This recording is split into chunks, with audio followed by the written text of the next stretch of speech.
So I looked into your eyes, and I saw the reflection of a coward that you and I both hate very much. And then I grabbed the knife, and I let the blood out of your throat, and I smacked. Hello, I'm gonna be in fursuit for this live, so that's fun. I'm just here to argue with people because everyone has been like pissing at me, like screaming at me. So we're just vibing here. And yeah, so we're just vibing with this. Yeah, so people have literally made Blue's Clues gender. That's really fucking sad, honestly. I am also tipsy and will periodically turn off the camera because I have to take my suit off to drink. This can either go really good or horribly wrong. I don't know. I kind of hope it goes horribly wrong because that was my goal. I just want to piss off the people who've been arguing with me in my comments. Hi, Belladonna. What's up, my bro? Blue's Clues gender. Yeah, apparently. Hello. Welcome. Yeah, they've made a gender out of everything. It's so fucking annoying.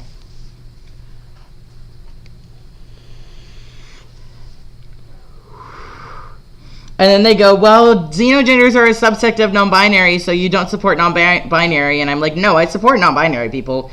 I don't support people who think that their gender is soft and fluffy like a cat.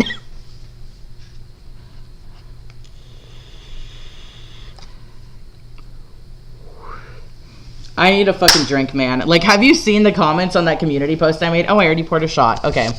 Closing the camera so that I can take a shot. Give me a hot second.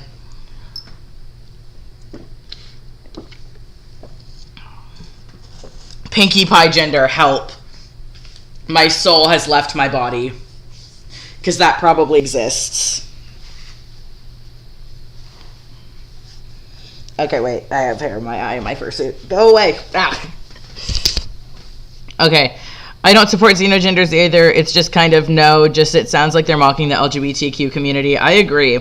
If you want a nickname, don't make it a gender. I agree. I'm always on your live. I agree. I remember you. Hello. Pie/Pinky. Yeah, no, I appreciate you guys agreeing with me, but I need someone to argue with, like Pando or whatever. Come on, don't be a little bitch. Come argue with me. They can't hear me, but I want them to.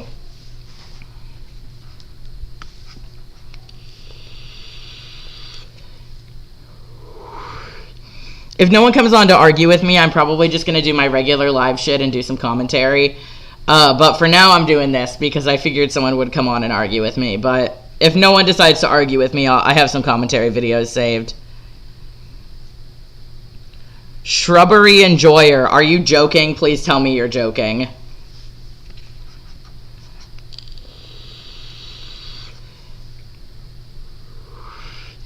Please add a /S at the end of that. Okay, wait. I'm reading your comment, Luna. Yeah, I mean, I agree. It's not like cat gender people identify as a cat, but that doesn't make it... I'm not sure if you're saying that makes it valid or not, but it doesn't make it valid. Just because they're not literally identifying as a cat doesn't mean that it's valid. Again, I'm not trying to say that that's what you're saying, because I don't know if that's what you're saying, but I'm just like kind of piggybacking off of that. I'm not joking. Oh, that's sad, bro. That's really sad. I hope one day you realize that you're probably non-binary or regularly trans or just cis and don't understand, and these people have been warping what gender means. I hope you come to your actual gender identity soon, whether that be cis or some form of trans that's actually real. Oh my god, for real. I'm alcoholic gender, guys. Look, I just bought vodka today. I'm alcoholic gender. Right? My pronouns are vodka self. Because, you know, that's something I relate to and it's part of who I am. So, you know, I'm vodka gender, right? Because, you know, everything has to do with gender. You can't just relate to something. You can't just have a trait. It's got to be related to your gender. Because, you know, you got to make it special. You got to infiltrate the LGBTQ community. You can't just have personality traits.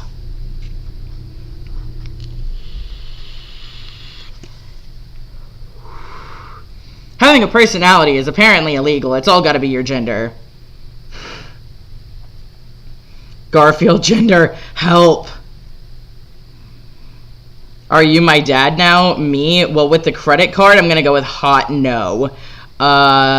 Considering you think that your gender is a cat. I mean, okay, in their defense, Rain, they don't think they're animals. Like, a cat gender person doesn't think they're a cat. They just have that, like, oh, my gender feels soft but feisty, so I'm cat gender. Like, which doesn't make any sense and is scientifically impossible. But it's not identifying as a cat. I will give them that. I don't support them and I don't think they're good, but I also don't want to straw man them. So yes, I think they're bad, but I don't want to straw man what their position is, at least to the best of my ability. So, yes, they're bad. Yes, I think they're stupid, and yes, they're scientifically impossible, but let's not straw man what their point is. Neopronouns don't make grammatical sense. I'm fine with neopronouns like ze, zer, and whatever, because you made up the word so you can determine what it means. But if you want to say your pronoun is cat self, you're making a mockery of what trans people go through. Things like ze, zer, I don't really get why you would go by that, but you made up the word so you can determine what it means. I mean, again, I don't really get why they would not use they, them. I don't understand why you would do that for any reason other than attention, but at the same time, I don't think it's hurting anyone like xenogenders and noun pronouns are. Yeah, exactly, Space Fox. Like, you're right. At least they, them, and it's, it go in a sentence. Yeah, you're right. Y'all feeling like your gender is soft and feisty, basically. Apparently they are. But yeah, like, I don't have any problem with it pronouns or they pronouns or even regular neo pronouns. Just like, cat is a pre-existing word. All of these words that they like to use are pre-existing words. They're nouns or adjectives or whatever. You don't get to, like, yes, language evolves, but you don't just get to change the definition of a word because you feel like it. Like, my bunny acts like a cat. Can I say he's a cat now? Should I take him to a cat specialist because he acts like a cat? No, he's a fucking bunny. The word has a meaning.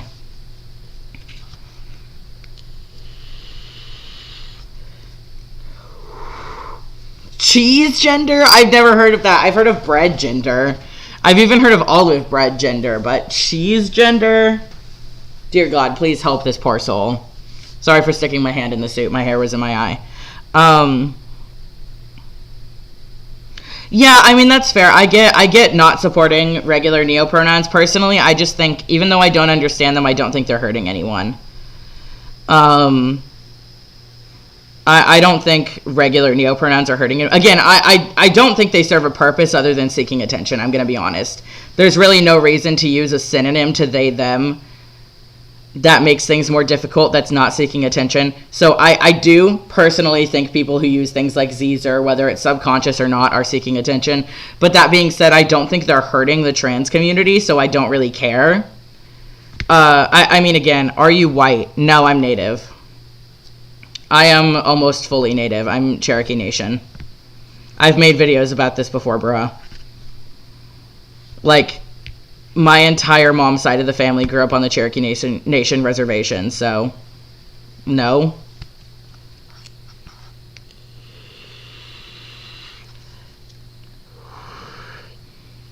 Not that it even matters if I'm white, but because it doesn't matter if I'm white, but I'm not, so it doesn't matter either way.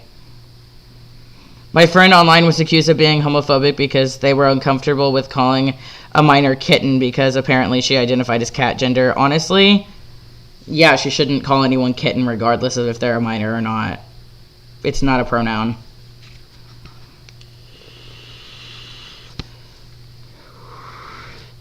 Okay, well, it still doesn't matter if I'm white or not. Like, it really doesn't matter if I'm white or not. As a person who is not white, it doesn't matter. I know people who are two-spirit. I have friends who are two-spirit. I'm actually in an art class right now for two-spirit and LGBTQ native people. And today we were talking about powwow. I actually had a class today. We were talking about powwows and regalia. And fun fact, one of those people actually brought up how they don't support xenogenders. Yeah, my hand is pale. Congrats. I'm still almost fully Native. I'm literally registered with the Cherokee Nation tribe, but go off. I'm part Cherokee, and I don't know how to pronounce that other tribe. That's cool, yeah. Do you know which Cherokee group you're a part of? I do know which, like, specific, I can't remember. There's specific, like, sections of Cherokee Nation, too, but I can't remember what I am, but, because my grandma passed away when I was little. But, yeah, at least we're both Native. That's cool. Wait, I didn't see if that was you that said you're part Cherokee and something else. No, that was someone else. What tribe are you? I really want to learn how to do grass dancing, but I'm disabled and have to use a wheelchair half the time, and it involves a lot of, like, stomping, and I know I would just collapse. But I've talked to some people who have done grass dancing, and I think it's really cool. They, like, come out first, and it basically originally was performed to flatten the grass for the other dancers, and I really want to learn how to do it, but I just, like, I can barely, like, sitting up with my back upright with no back support right now is only because I'm drunk. I looked at most neopronouns and think, are you trying to make Christians hate us even more? I mean, I hate religion, but also I don't think that people's identities should be based on what religious sects think. I don't think that we should care what cis people think. Cis people are going to be transphobic whether or not. The reason I don't support xenogenders is because they're unscientific, not because I care what cis people think. Like, non-binary people, which I do support, which is, like, whether it's non-binary or bi-gender or agender or demi-genders or whatever, I support all those things. I have mixed feelings on gender fluid. I'm currently in the process of reading a really long scientific paper on it, so I'm kind of withholding having an opinion on gender fluid at the moment until I finish reading that. But everything that's non-binary and not a xenogender and maybe gender fluid, depending on how I feel after reading this article. Sadly, no, but family history is literally fucking everywhere in my family. I'm not sure what you mean by that. Do you mean, like, familial trauma? I'm not sure what you mean. I think I missed what you said before. Anything besides the binary, but Kanan is fine with not cat gender. But, yeah, like, I support non-binary, and I support pretty much all non-binary identities that aren't xenogenders. I actually have a study in my little sources link about bi-gender people. Like, I fully support non-binary. One of my best friends who's literally in... I don't know if they're in the chat or not. They were earlier. But they're non-binary. One of my friends is a demi-girl. Like, I identified as agender for about 3 years before I realized I was a trans man. 3 years I identified as agender. And I have scientific sources in my bio that are about non-binary people. And, like, I have no issue with non-binary, again, because it's scientifically proven. And xenogenders are not, and they go against, even those articles about the bi-gender people in that source go against xenogenders. My dogs ate my Taco Bell, I'm sobbing, shitting Jesus Christ, that's so sad. How do you go to your doctor's appointment when your doctor asks what your gender is and say cat gender? I don't know, man. Okay, I'm going to close my camera because I need a shot. I need to take my suit off, the mouth is too small. But, yeah, I don't know.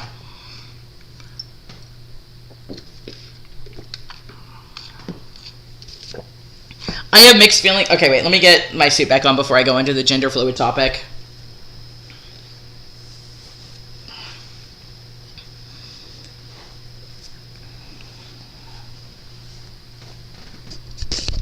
Okay, so from the perspective of scientific articles I've read, gender is... There's something on his face. What is that? Okay, it was just his fur sticking up. From the articles I've read, which is many more than the ones I have linked, I just need to, I guess, analyze them fully before I link them. Gender is neurology. Gender is your brain structure, which is applicable to non-binary people too. Again, I have a source listed about studying the brains of bi-gender people. My issue with gender fluid is that if your gender is your brain structure, it is not. Your brain structure is not fluid in short periods of time. Yes, neuroplasticity exists, but not in periods where you wake up one day and be male and wake up the other day and be female and wake up the other day and be non-binary. But the study I'm reading, it is extremely long. I am about halfway through it. It's probably over 10 pages. From what do not quote me on this again, I have not finished reading the study. So this is what I'm getting from it, from the portion of it I've read, is that gender fluid people essentially have fluctuating dysphoria and higher levels of emotion, meaning that that their brain is essentially non-binary and doesn't know what to do with that information. I have not finished reading the study, so that may not be what their conclusion is. I don't know. I haven't finished reading it. I'm about halfway through it. So that may not be what their conclusion is. But from the portions I've read, if anyone wants, I can send you the study. It's extremely long, but I have it saved. But from the study that I have read a portion of on gender fluid people, it's essentially that their sense of dysphoria is very, very fluctuating, and that their brain is non-binary in terms of fMRIs, which makes me want to withhold judgment on non-binary, or not on non-binary, on gender fluid, because before I was just against it, because your brain can't change like that. But after finding this study that someone actually linked me to on TikTok before my TikTok died, I am just withholding judgment until I finish reading this study. My friend goes by plural they, them, and I didn't know certain people went by plural they, them. I don't really care if people go by they, them for whatever reason. Can you link the study? I'm going to have to dig it up on my Instagram. But yeah, if you want to DM me on Instagram, I can send it to you. I'm probably, when I finish reading it, I'm going to add it to my sources link. But if you want to DM me on Instagram or leave a comment on my, on a community post, or really any of my posts, I can send it to you. But I'm going to have to dig around to find it on Instagram if I send it now. But yeah, just leave me a comment on Instagram and I'll make a community post about it when you know what, here, I'll see if I can do it now. It might take me a minute. Oh, fuck, calling. Yeah, give me a sec. Let me see if I can find it. It's in an Instagram DM. So I'm gonna see if I can find it.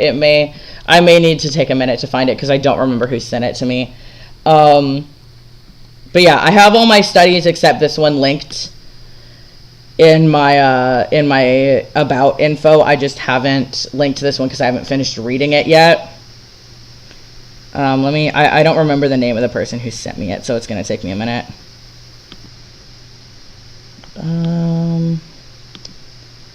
It's farther back.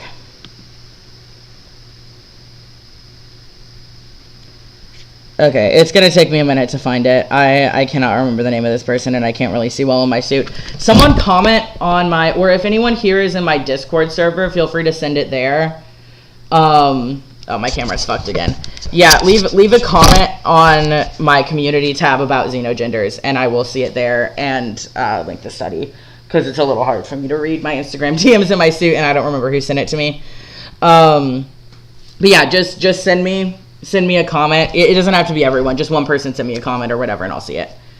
But yeah, I have the links to all the other studies about how brains are gendered. And if you go to my little information, like bio tab, and there's a link that says sources, and then go to that. But in terms of the gender fluid study, I haven't linked it yet just because I haven't finished it. But yeah, someone leave a comment and I'll send it to you when I'm sober and not in suit. Yes, some days I have no dysphoria, and others I have some, and others I have a lot, but I really love to see the study. Yeah, I mean, again, I haven't finished reading it, so take what I'm saying with it about a grain of salt. I've read about half of it, and it's extremely long, so don't take what I'm saying as a fact about the study. Again, I haven't finished it, but from what I've interpreted from it, it's basically different levels of dysphoria fluctuating in a person with a non-binary brain. I don't know who Peyton is. I didn't see Peyton saying they're leaving, but wherever you are, goodbye. Have a good rest of your night. But yeah, basically that's what I've gotten from it so far, which is why I'm just kind of withholding my opinion on gender fluid. So I have mixed opinions on it right now. But regular non-binary, semi-excluding gender fluid, I have no issues with.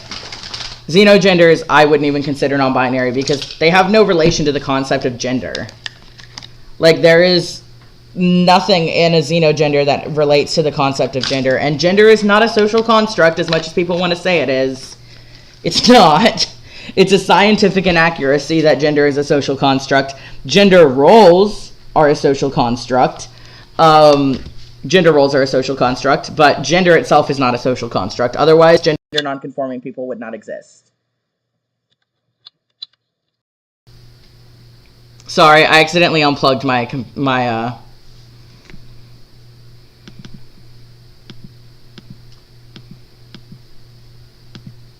Sorry, I accidentally unplugged my webcam. I meant to unplug my charger. I unplugged the wrong cord. I hope it didn't kill the stream. Yeah, I unplugged the wrong cord. Sorry.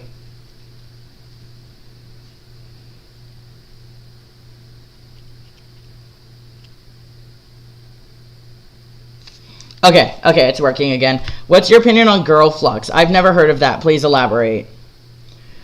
Is that just like identifying as like gender fluid but just mostly female and non-binary? That's what it sounds like to me, like demi-girl but fluid.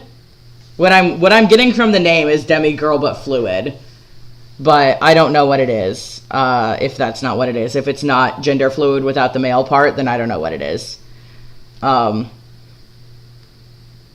what I'm getting from the name, but I don't know if that's actually what it means, so I don't have an opinion until you tell me what it is.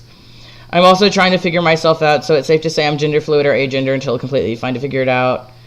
As of now, my identity doesn't... Yeah, I mean, that's totally fine, especially, like, I think it's fine if people identify as non-xenogenders when trying to figure themselves out and change. Like I said, I identified as agender for, like, 3 years before I realized I was a trans man, and, like, that's totally fine. My problem with xenogenders is that the rhetoric that they spout is scapegoating autistic people for unscientific shit and actively denying science. If xenogender people would admit it was a placeholder, I would be okay with it. But the fact that they claim, like, this is who I am and this is a fact is what I have an issue with. If you were saying, I don't know what my gender is and this is a placeholder until I can figure it out, I would have no issues. Not that you're saying that with your gender. I'm not trying to say that that's what you're saying with your gender. But if that's what people were saying with xenogenders, I wouldn't have an issue. But the issue is that they're spouting this gender is a social construct. You're transphobic if you disagree with me. Xenogenders are for neurodivergent people, so you're ableist if you disagree. That's my issue. Because as a actually diagnosed autistic person, I don't want my community scapegoated for denying science. What game should I play while watching? Choose a number from 1 to 10. 7. Girl flux is a gender identity in which a person can experience varying degrees of female identity despite biological sex. Same opinion as gender fluid. If it goes up and down, I personally think it's fluctuating dysphoria. If you are a cis female who's girl flux, I think you're cis. I'm going to be completely honest. I'm not going to say that to someone who's AFAB and girl flux, but if I'm being honest, my immediate judgment is going to be you're cis. Because that's just varying levels of femininity. If you're trans, like if you are amab or intersex and you feel that way, I think it's likely you're trans. But if you are AFAB and say you're a girl flux, I'm going to be completely honest and say I don't think they're trans. I'm not going to say that to if someone tells me they're girl flux and wants me to use they, them, or whatever, I'm not going to say that to them because it's not my place. But since you're asking for my honest opinion, if someone is AFAB and says they're girl flux, I think they're cis. And I'm going to keep that to myself, but I think it's true. But if they're not AFAB, I think it's just fluctuating dysphoria. Alrighty, that's okay, George. We'll have a good night. But yeah, I mean, assuming you're not AFAB, I think it's probably just a trans woman who's unsure of how they feel. And if you are AFAB, no offense, but I think it's you being confused about gender based on the rhetoric that xenogender and mogai and whatever people spout, that gender is a social construct, gender doesn't exist, blah blah blah, which is an issue. Sorry, there's fur in my face. Bruh, you chose the most stressful game. Oh, I'm sorry. I don't know, 7 is my favorite number. I just picked 7. Yeah, there is a flag for cat gender. It's like purple and pink and shit with a cat on it.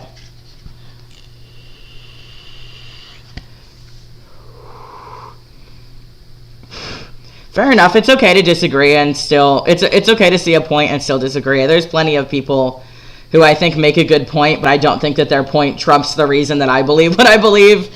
So, cat gender is fine. It's really not. It's science denial and making a joke out of the struggles that trans people go through.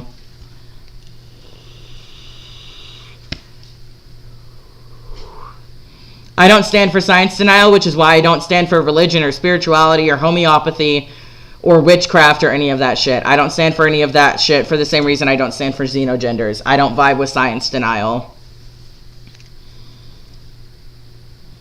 Just found food gender flag. Help. But yeah, I don't stay. It's not just xenogenders that I apply this logic to. I apply it to every ideology in my life. It's the same reason I'm an atheist and an anti-theist. It's the same reason I don't support homeopathy or naturopathy or whatever. It's the same reason I don't support crystal healing. It's the same reason I don't support witchcraft. It's the same reason I don't support all of these things. It's because there's no scientific backing for them. And some of them, including xenogenders, not all of them, but some of these things that I listed, especially in specific categories, are denying science. Agender, here we go. I have no issue with agender. I identified as agender for 3 years. Agender has scientific backing. Again, I have a link to a study about bigender people. I'm going to take a shot. Give me a sec. But yeah, I identified as agender for 3 years. For most of my high school existence, I identified as agender. And I have no issue with non-binary because, again, there is scientific support for non-binary genders. There is not scientific support for my gender feels fluffy and feisty like a cat. So you're saying having the desire to be a cat is bad at logic. Yes, it's not healthy.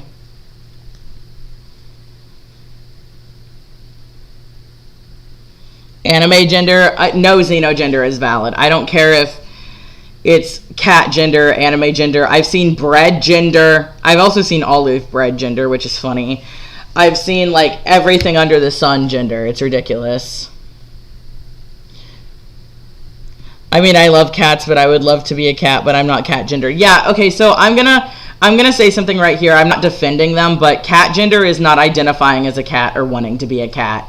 It's basically saying my gender relates to cats. Like, my gender feels fluffy and feisty like a cat is like something a cat gender person would say. I'm not supporting them, but I just want to say I don't want them strawmanned that people think they want to be a cat, because that's not what xenogenders are. I want them to be criticized for what they actually are, not for what people think they are. So, yes, I think they're bad. I think saying my gender is fluffy and soft like a cat is bad, but I don't want it to be criticized for something that it's not actually pretending to be.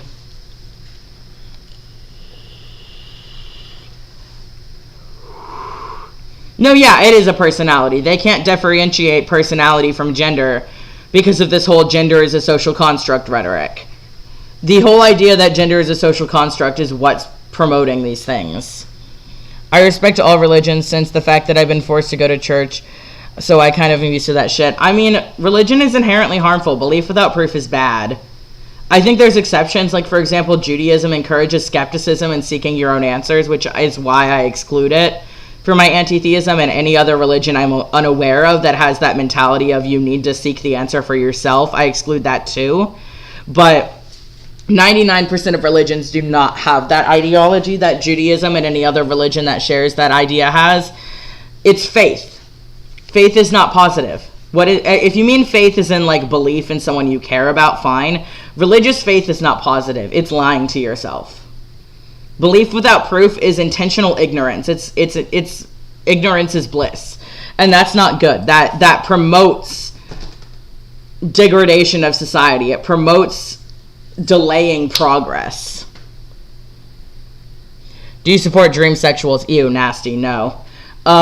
Religion, regardless of if it's Christianity, Islam, Hinduism, Buddhism, whatever, is promoting belief without proof. And for reference, my brother is a Buddhist, which just weirds me out, honestly, because he became a Buddhist after he did shrooms. And he's native, so I'm like, if you're going to be spiritual and not religious, at least go to the Cherokee shit. Anyway, but yeah, belief without proof is not positive. Eggnog, stop. Sorry, eggnog was being difficult. Yeah, belief without proof is not a good thing. There's nothing positive that comes from religion that can't be achieved equally as easily secularly. The only things exclusive to religion are neutral or negative. Charity work, donations, morality, generosity, all of those things can be achieved equally easily with secular beliefs. But things like holy wars can't be achieved without religion. Things like homophobia and anti-abortion can be achieved without religion, but would become so small of a demographic that they would no longer have voting power. So, like, if religion snapped your fingers and people stopped becoming religious, everyone stopped being religious, then the anti-abortion sentiment would be so small that it would no longer have voting power. Same thing with homophobia and transphobia. these things, like, maybe they don't eliminate the problem, but they shrink it to the point where it no longer has any voting power. So, like, religion has no positive qualities. There's nothing positive to religion that is not achievable secularly. Who's Peony? I'm not saying who that is. Imagine making a gender and sexuality out of YouTube. LMAO. Yeah, you're right. Bruh, there's no update and I would need to wait like 30 minutes. What for? I think you said something about Genshin earlier, right? My best friend of 13 years is into Genshin. She cosplayed, what's his name? He likes alcohol and he has green and blue aesthetic. And he has a hat. Venti. She cosplayed Venti with a pink cowboy hat. Because that's like one of her, not personas, it's like a persona, like a character that she has, like an OC, has a pink cowboy hat. So she cosplayed Venti with a pink cowboy hat.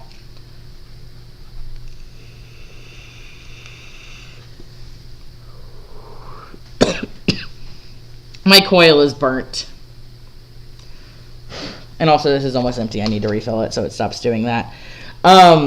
But yeah, there's no positives to religion that aren't achievable secularly. But there's negatives to religion that aren't achievable secularly. So like the negatives are either drastically decreased or non-existent when it comes to secular shit.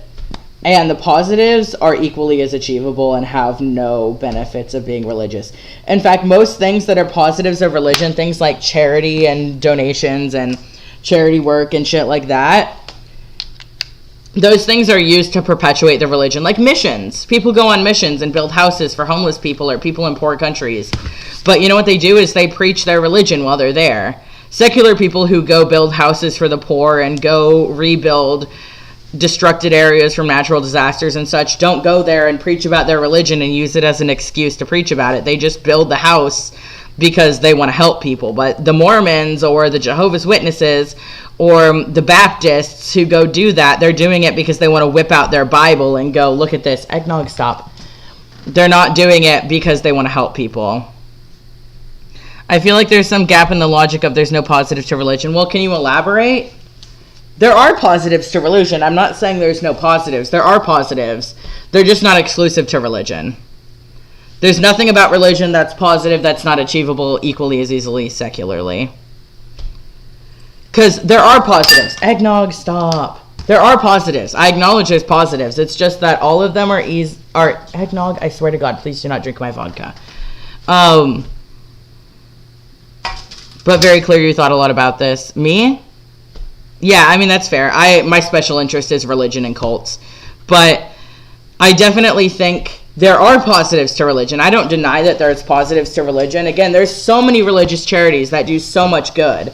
But my problem is that you don't need religion to do that. It's like, yes, there are positives to religion. I'm saying the only thing exclusive to religion is neutrals or negatives. There's good things about religion, but those things are equally achievable. But the negative things about religion are not equally achievable. It's like the homophobia without religion would be up here, the homophobia with religion would be up here. The homophobia without religion would be down here. It would still be there a bit, but it wouldn't have any voting power. But the charity work without religion would be up here, and the charity work without religion would be about here. Like, religion doesn't have anything positive exclusive to it. So, like, yes, there's positives to religion. I don't deny that. There are plenty of amazing religious charities that aren't homophobic and aren't transphobic and whatever, but those things don't need to be religious. You can achieve that just equally as easily secularly. But more personal faith rather than religion's impact on the world. I don't think personal faith is positive. It's lying to yourself. It's blissful ignorance.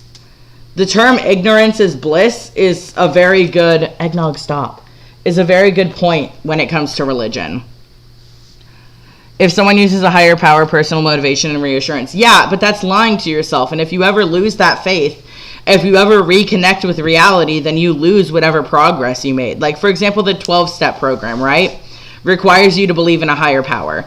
If someone who went through the 12-step program to get sober became an atheist, they would lose that sobriety because the things that made them sober no longer make sense to them, and rightfully so.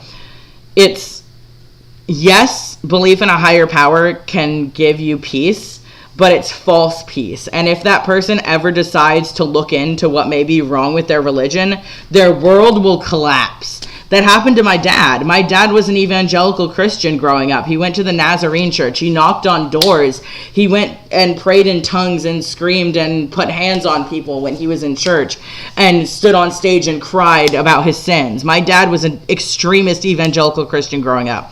And now my dad is an atheist. To this day, we were talking yesterday about it, and he still doesn't know what to do with that. He still hesitates believing in evolution.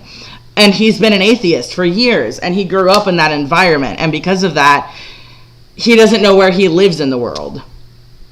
And belief without proof is not positive. It's lying to yourself. I'm sorry, but lying to yourself is not positive.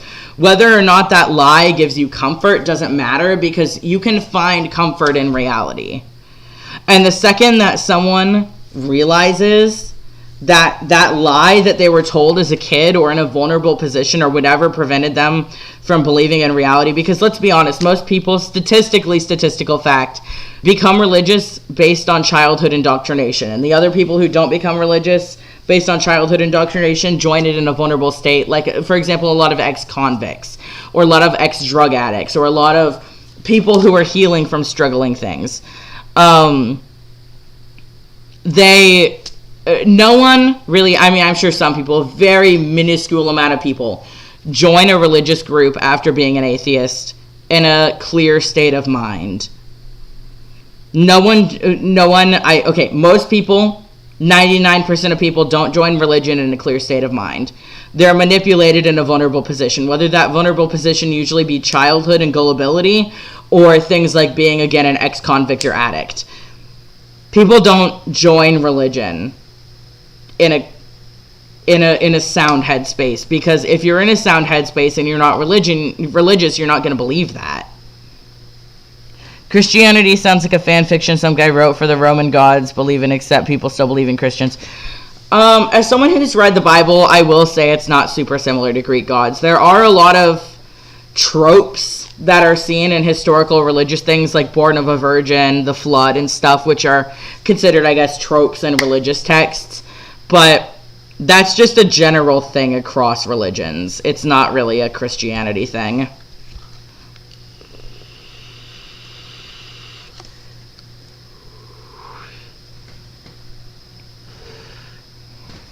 I mean, Charlie, you're right to feel, you're right to have that emotion in that way. But the thing is, that's called God of the gaps. It's saying, I don't understand, so God did it. And I'm not trying to judge you for that. You're a good sub. I like you. You're fun to talk to. I appreciate you subbing to me. And this is not me criticizing you as an individual. But that mindset is called God of the gaps. It's a logical fallacy saying, I don't understand, so there must be a God. And the thing is, 200 years ago, we didn't understand gravity. But we understand that now. And 200 years from now, we're going to understand a lot more. It's God of the gaps. It's saying, I don't understand, so God did it. And again, this isn't me trying to criticize you or what you believe in or your intelligence or anything. It's just like, it's a logical fallacy that I don't understand, so God did it. And there's a lot of things I don't understand. I mean, for example, the Big Bang. I understand the Big Bang and how it worked in a physics way. I don't understand what started it. There's a lot of hypotheses. There's the Big Crunch theory and the white hole theory. I personally subscribe to the white hole theory because it makes the most sense to me. But I also don't acknowledge that that's a fact. But to me, that makes the most sense. That's what I think personally happened as someone very interested in physics. But I don't know what started the Big Bang. I have ideas that are based on people with a degree. People with a degree think it was probably the Big Crunch or a white hole. And I think those are good, but those are hypotheses. They're not theories. They're not facts. You're 21 and in pre-med, grow up, you can have whatever beliefs you want, stop acting. How am I acting like a child? I'm explaining, like, fucking physics. Also, by the way, it's literally 9:30 for me. I literally had my last class at 3. Like, my last class ended at 3. Well, I think 3:30. I haven't had a class since 3:30, and I don't have any classes tomorrow, so fuck off. I can take my time to be a YouTuber. I can be in college and be an adult and still be a YouTuber. If someone told me they were Jesus gender, I would just leave. This is so ridiculous. Radio, go back and look at what this guy is talking about. Well, are you the person who said you're a pre-med student? Shut up. Yeah, no, dude. I'm allowed to fucking be in. And also, that being said, me being in pre-med, or like being an undergraduate, gives me a little bit more of an education than you, considering you're probably a teenager. Radio, we have actual science articles proving xenogenders aren't real. Yeah, I literally have links in my bio. Go to the little info tab and click on the link called sources.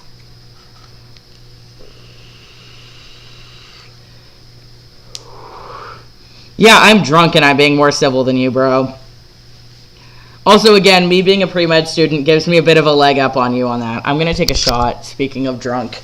But, yeah, I'm sorry that I know more than you, I guess. Rest in peace to your intelligence.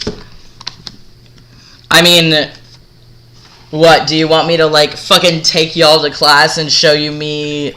Actually, I won't get to see a cadaver till next year. Rest in peace.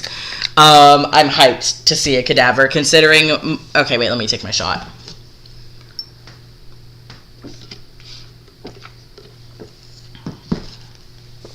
Okay, considering I'm a forensic pathology major, my job will basically be looking at corpses. I mean, the difference is this... Okay, wait, let me put my suit back on. The difference is next year, whenever I get into actual med school, I will, I'll see a cadaver, which is different. I don't know if the name actually means it's different, but it'll be embalmed. And whenever I work, it won't be because the funeral home people embalm shit, and also it could damage shit that we need to determine what's wrong with the person. Anyway, I have more education than you. I'm graduating my bachelor's this year, so maybe shut up. Quick change of topic. How do your costume's eyes work? Oh, okay, so, here, I'm gonna take off my suit and not show my face because I look like a mess. So, they are dented in. So, like, look, I can put my hand in it. They're about a half an inch inside. And the pupils are put towards the center. So, whenever you go like that, they look like they're looking. It's basically because they're indented. It's like a visual illusion.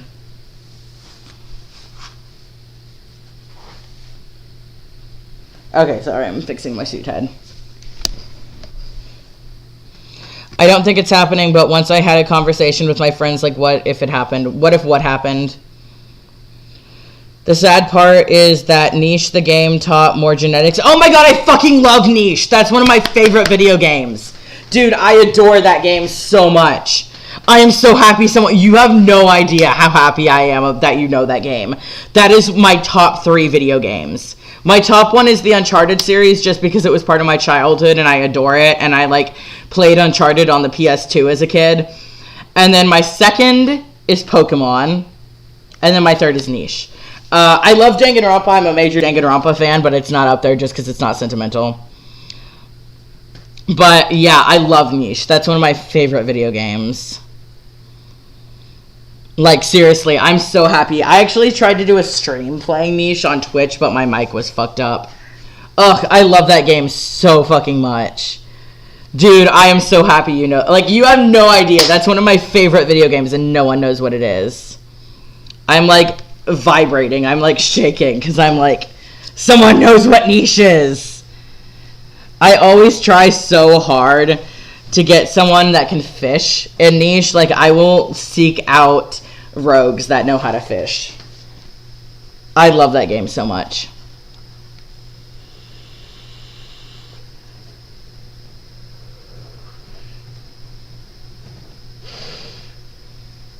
Dude, xenogenders are not a real gender. Sorry. Yeah, no, I fucking love Niche. Oh my god. I love it so much. It's so fucking fun, and I love the genetics. I wanted to be a geneticist for a long time, actually, but I just, like, can't with all the microbiology. I hate microbiology. Ugh, I had to take microbiology in like my sophomore year of college, and I was like, this shit. I got like a fucking 70. I barely passed. I was like, this shit sucks ass. Because why the fuck do I need microbiology to do an autopsy? We just send it to the toxicologist. I don't need that. Like, I don't need microbiology. Send it to the toxicologist. This is not my job. Just waiting for someone to use a slur as a gender. Probably, yeah.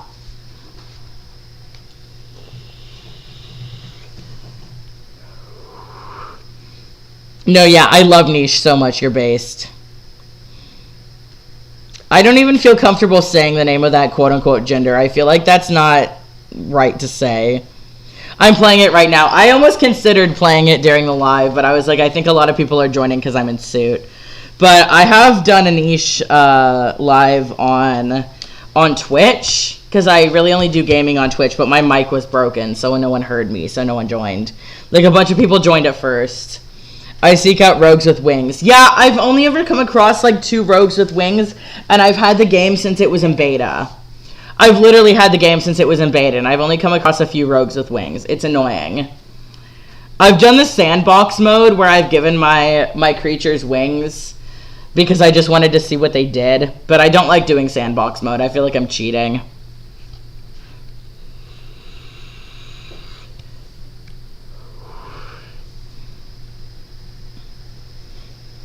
Snake genetics are so complicated, but I love it. Yeah, oh my god, it's so weird how snakes and just reptiles in general, their gender is changed based on the heat amount that is given to them. It's so whack. I'm going to see if my dad's home because I was going to make tofu. If he is, you guys can watch me make tofu. I'm going to call my dad, so give me a sec.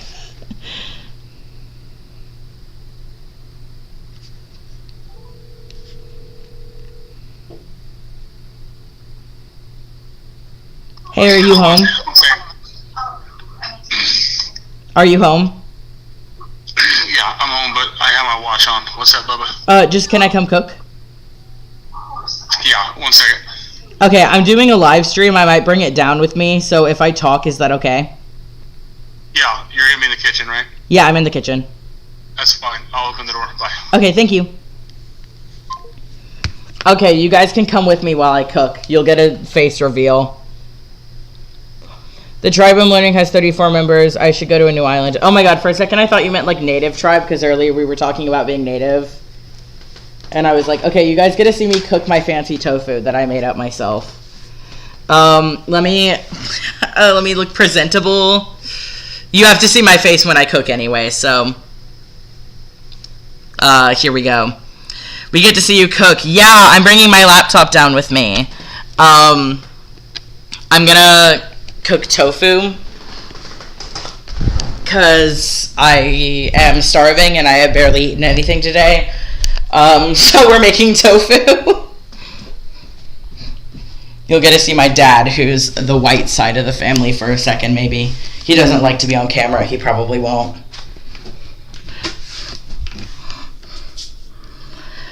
Also, 34 minutes, make it 38. What do you mean 34 minutes? Let's go harass and send death threats to people who don't call me God / Jesus. Yeah, fucking literally. People have like a fucking God complex. It's ridiculous. Like, ooh woo, my pronouns are God self. Shut up. Thank you, I am live. I'm sure you don't want to be on it, so you might want to scoot back. I just didn't want to end it while I cook.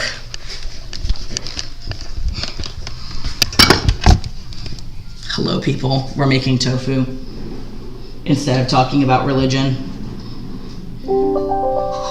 And computer made a noise. Okay, it might take me a minute to look at the chat now, just because I don't have my glasses on.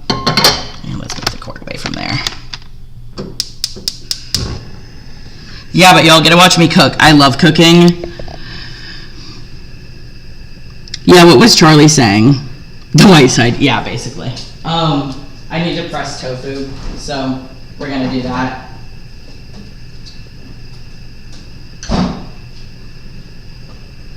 I made up my recipe for like pan-fried tofu. I'm very proud of it. I think your hair is nice. Thank you. I need to wash it because I'm morbidly depressed.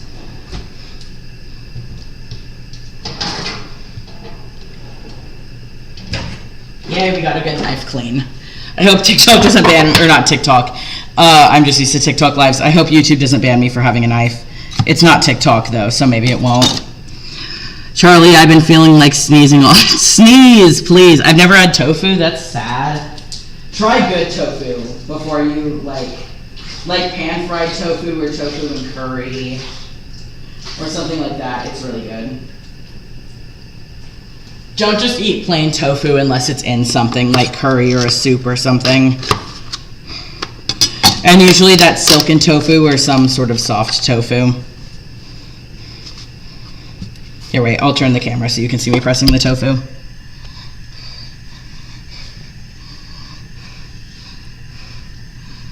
Tofu doesn't taste the best. No, it tastes good if you cook it right. You gotta like marinate it. You can't make tofu by itself because then it just tastes like nothing. You gotta marinate it and like put sauce on it and shit. Tofu by itself is boring, you're right, but like you gotta cook it right. I will make you like tofu just from looking at the tofu I cook, I swear.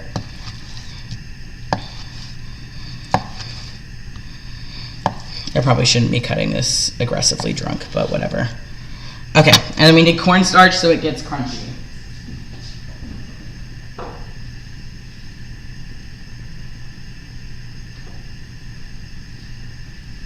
Okay, I need a bowl. I'll need to check the chat in a second.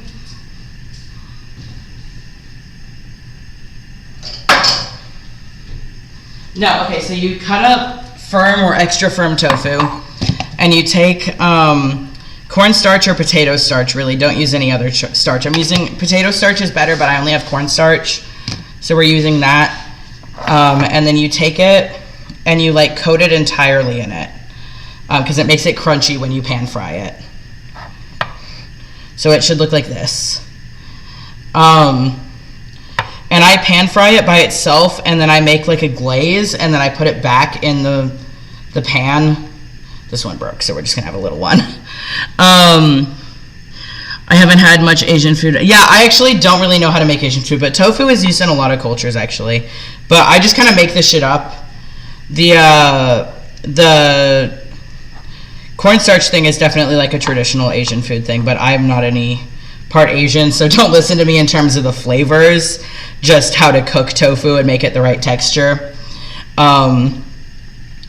I did partially use a recipe from someone on YouTube who's from Korea, but I didn't have all the right ingredients, so I kind of improvised. So this is like sort of like a type of Korean tofu that I improvised on. It's not traditional because I improvised because I didn't have all the ingredients.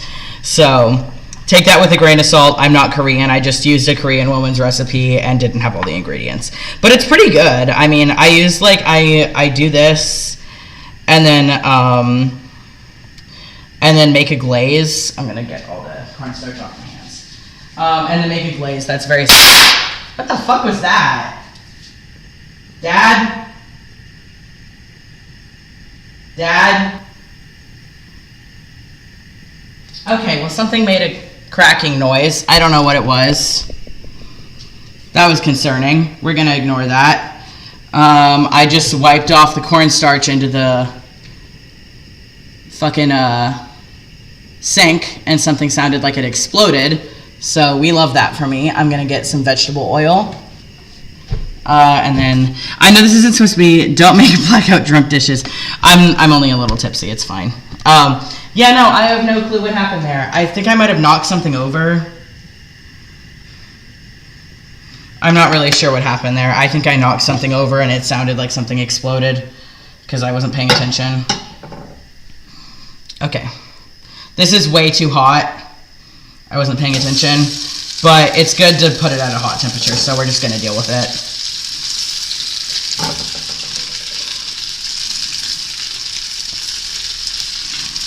Sorry, this was supposed to be an arguing live, and now I'm doing like a cooking tutorial.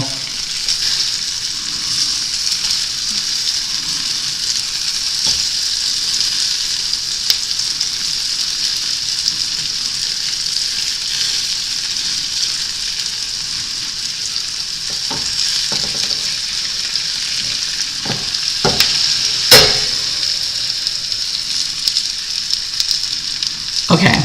We're vibing. The dishes in my family make are European, Mexican, and then whatever American stuff. Yeah, my family is pretty boring because my brother has ARFID, which is fair. It's not his fault, but also we don't have very interesting food. Okay, I'm gonna put the rest of the cornstarch back in the bowl, or in the container. There we go, I made a mess, but it's fine. I have a towel. And then I'm gonna clean out the bowl and make my little sauce thingy in it.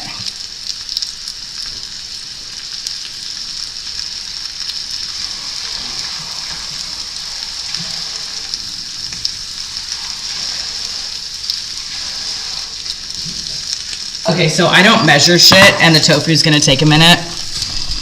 So we're, I'm gonna get, I have black vinegar. Is the soy sauce in here? I don't think it is. Honey, sesame oil. Oh, there is soy sauce in here, okay. Soy sauce and chili paste. And mix it up with literally no measurements. I just kind of guess.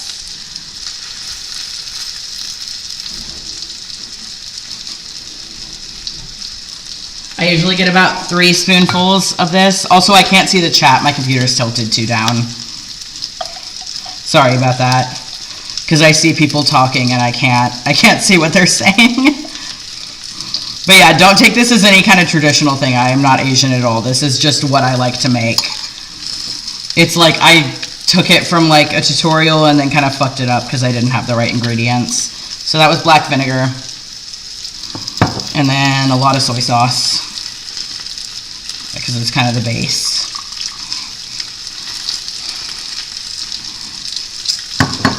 And then some sesame oil.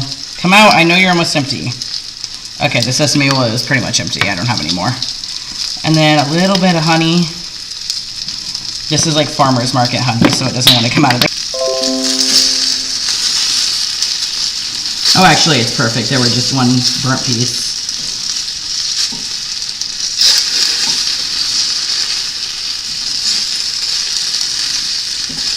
Sorry, this turned from an argument to a cooking stream.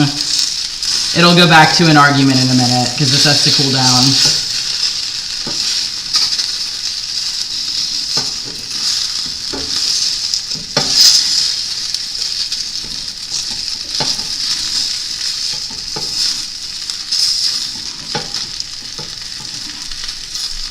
Okay, there we go. We're gonna fix the honey. I should have said it. Okay, let me check the chat real fast.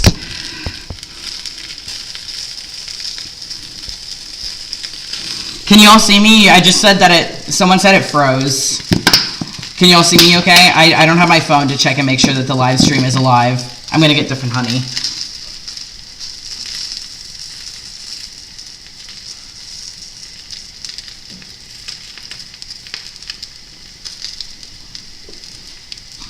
Are y'all back? Is it okay?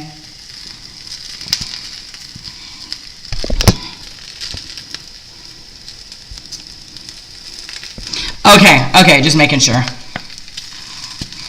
Oh, this honey won't fucking come out.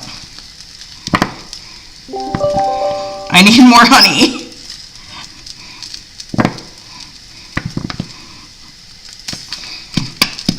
Come out, you whore.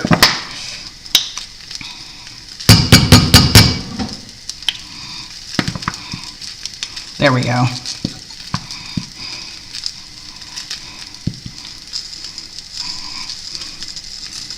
Oh, my back is fucking killing me, bro. I'm dying. Okay, and then just mix this up. I got honey on my finger. Okay, we'll just put that back. I'm the only one eating it. Okay, and then... let me move this. I'm not using it anymore.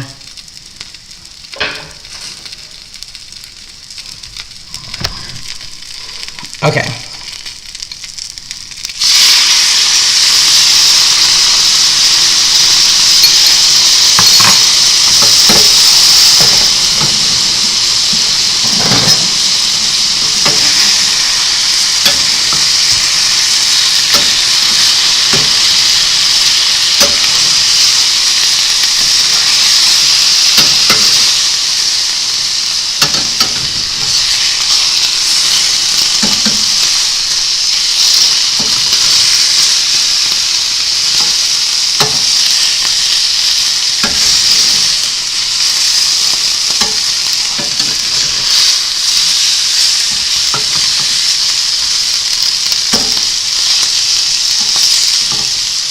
Okay, and we're gonna dump it in the bowl.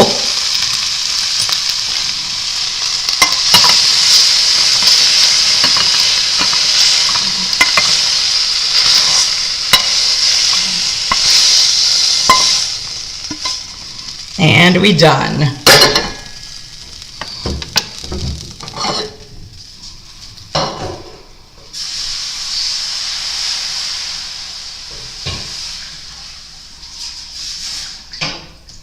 And I need green onions and sesame seeds.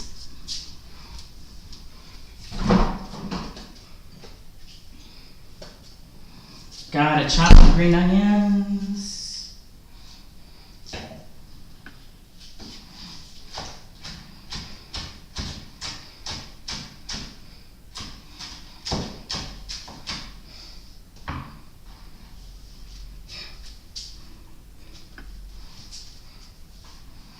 They kind of have cornstarch on them, but it's fine because I wasn't paying attention.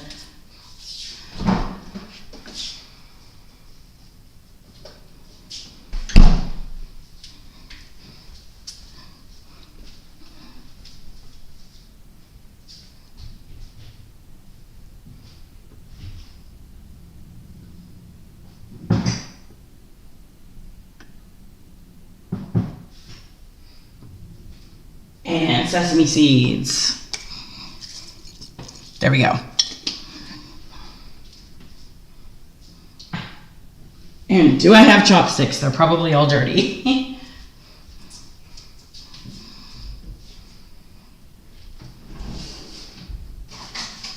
They are not all dirty, but I do have shitty chopsticks.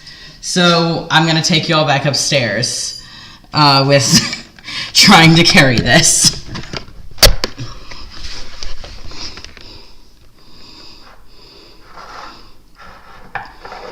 I had to make it before my dad went to sleep, which was a very small time span, so I just thought I'd make it now.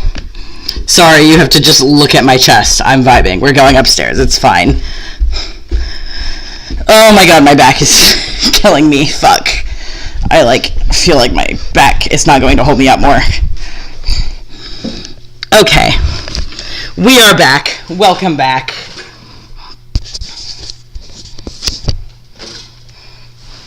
Oh, Lord.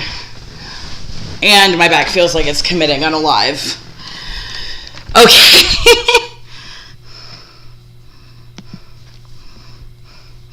Thank you, I appreciate it. I need to wash my hair and get a haircut. Okay, let me see if there's even anyone left in the live after that. I need to check my phone.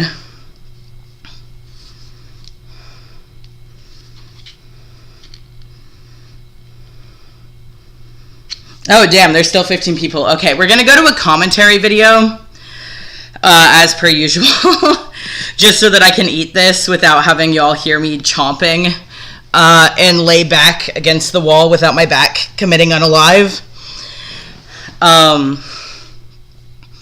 It's going to take me a minute to get to it. Give me a sec.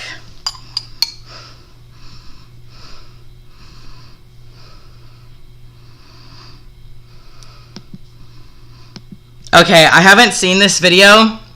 It's called Do All Autistic People Think the Same? So we're going to respond to that. I haven't seen this. This may not be super interesting, but as a diagnosed autistic person, maybe it's interesting. I don't know. We'll see. Because this is what I have as my recent thing on my live stream videos. So we're going to vibe with that. Let me fix the ratio. Okay, cool. Okay, cool. Let's go with it.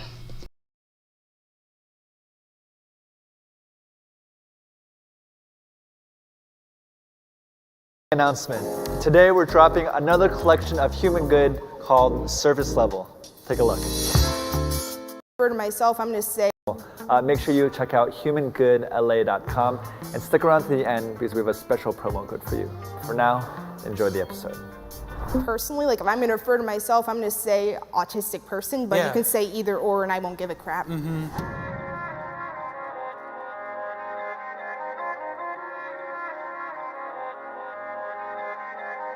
My name's Jay. I'm 19. I was diagnosed late with autism. You know, there's no way to look autistic. It's just a whole spectrum of people. I'm Josiah. I'm 18. At first, I was really unsure about it because it sounded like it was bad, but I started to realize that autism is more like me than it is a disease. My name is Shayna Crashen. I'm 23. Autism is more prevalent than people think, and just if we can make the world more aware and acceptable towards it, it'll just be a lot easier for everybody. I agree, and that includes destroying Autism Speaks. I am Christopher Carroll. I am 38 years old. I like to act. Is that not related to autism? Okay. I'm Yoni, I'm 19, and I am an artist of all types. I really am proud to have autism. It makes me see the world differently, and that's totally awesome. My name is Joseph. Just because I communicate different doesn't mean I do not understand. My name is Bella. I'm 22 years old in high. I've heard of those devices. I almost got to use one as a kid because I used to be semi-nonverbal, but my insurance sucked ass and we couldn't get one. And iPads were not really a thing then.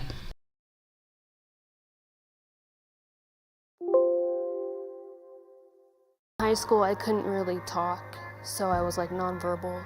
I've just become more confident in myself and being able to talk to other people.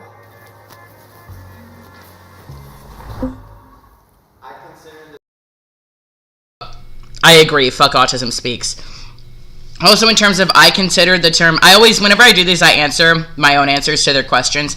I consider the term special offensive. I don't consider it offensive, I consider it insensitive. Offensive, I wouldn't say is the right word, but it's trying too hard, and it's obnoxious. It's rude. It's rude, but not offensive to me, in my opinion. But if I were here, I would step on agree and not somewhat agree or strongly agree. The term special, offensive. 3, 2, 1, go.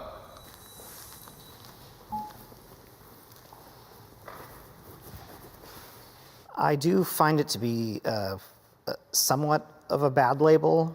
This person is special, as in too different to function, I guess. It's like when I perform, in the performances I've been in, people begin to whisper in the audience, whisper among themselves, was that person special or not? And that seems a little harsh to me. Special could be used as something. I totally agree there. People use special as a nice way to try and say weird or unusual. Just say, or like, I don't know. I agree with him completely. Something good, but it can also be used as, something like, oh, like, why aren't you hanging out with them? Oh, because they're special.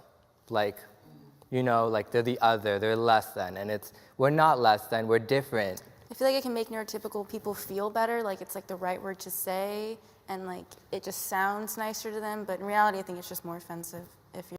Yeah, exactly that. Like, it makes neurotypical feel like they're a savior complex and that they're so nice and kind for not using the word autistic or disabled. They're not. They're just trying too hard and they're making our disabilities seem lighthearted. Alrighty, well, have a good night, Luna. Thank you for joining if you're still here when I said that. It lags a bit. You're like using it with that kind of tone and inflection. When I think about special in the terms of autism, I think about special ed. And for me, it's like, why is it special to have some extra accommodations or to learn a different way? Like, it's not special ed, it's extra support ed. I agree a lot. The word special can mean pretty much anything. It's just the way that people take it, and I don't think that's fair. We are all special. I like that answer, Joe. Yeah. Yes. Yeah, I agree with him. Everyone is different. Why is saying we're special so much different than saying anyone else? I have trouble making friends. Yes, every single friend I have has talked to me first. Literally every single one.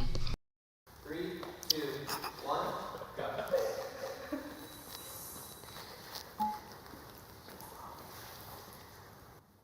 It's hard for me to make friends because I am nonverbal.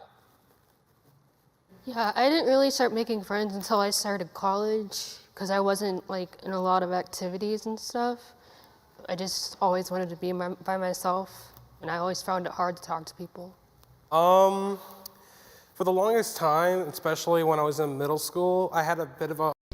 Yeah, Hart, the video is called Do All Autistic People Think the Same? So they ask a question and then one person goes to the other side. And since I'm autistic, I'm just giving my input on it.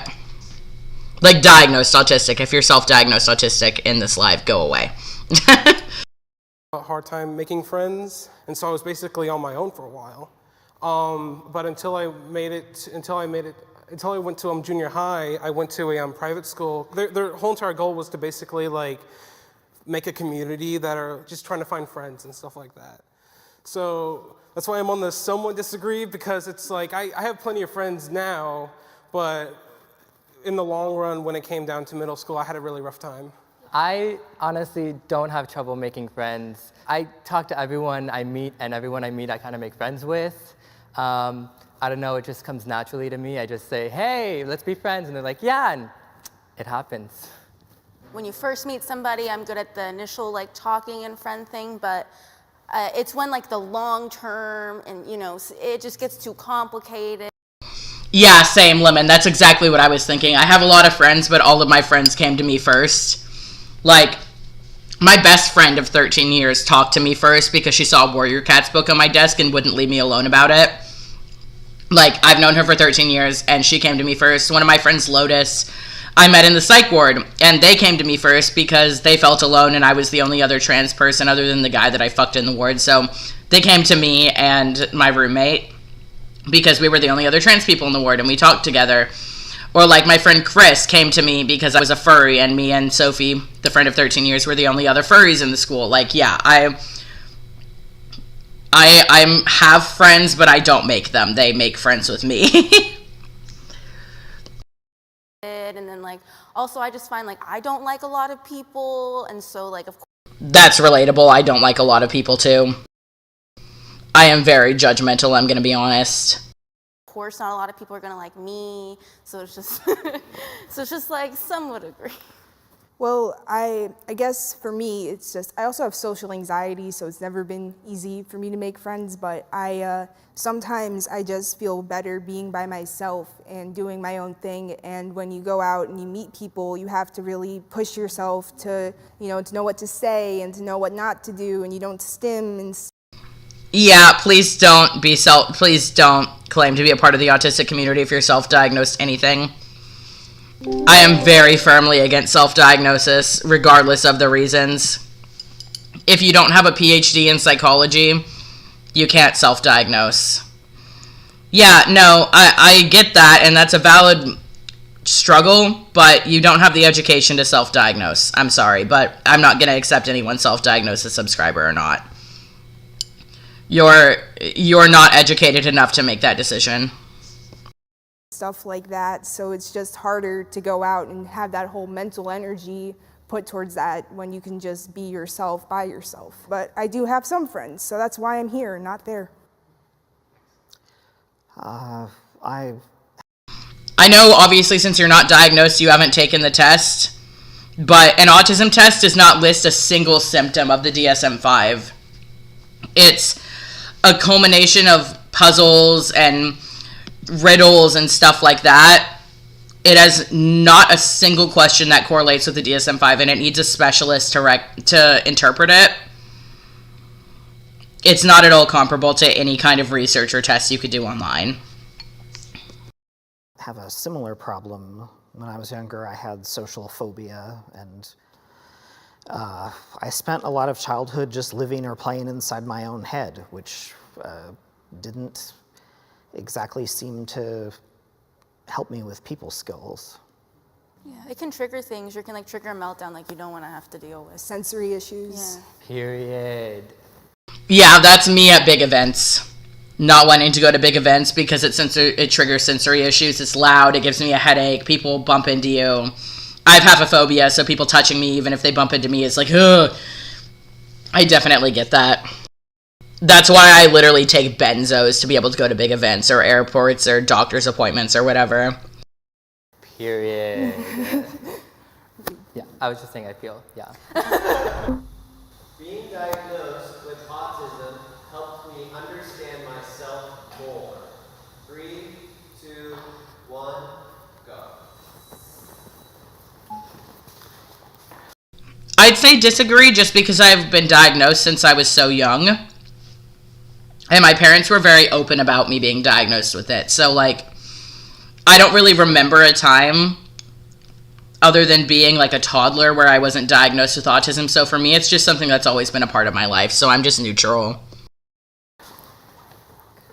Well, for years and years, I was wondering, like, why is the music in the car where no one else is saying it's loud? Why is it hurting me? Why can't I make friends easily? Why am I not picking up on sarcasm? I feel like it really did help me understand myself because I stopped feeling so bad. My body and brain sometimes work against each other. When I first read what are they called? Like, it's not symptoms. Like, Criteria. What? Criteria. Yeah, the criteria for autism. It was like mind-blowing because it was like reading something that I didn't even know existed and could be put into words. Like I said, I thought everybody was just dealing with it and hiding it better. And I've turned to so much more self-love since I found out about my diagnosis just 2 years ago. It's just been like probably the most freeing thing for me. Damn, spy something I can't pronounce. Spyritzels? I don't know how to say that. A person who said he'd been diagnosed since 2. Yeah, I mean, I've been diagnosed. I can't remember exactly if it was 10 or 11. It was between 5th and 6th grade. I was probably 10, but I mean, I guess I could ask my mom. I can't put a number on it. 10 or 11. And my trauma that was really bad, that gave me borderline, was basically all the years before that, from like 5 to 6 until like 9. So I really don't have a lot of memory of that time in my life, and most people don't remember before they were 3 years old. So like really my only memory is after being diagnosed with autism, because the parts before that normal people remember are obscured by trauma, and the parts before that are just normal to not remember. So it's like, I don't really remember a time in my life when I didn't know I was autistic, you know?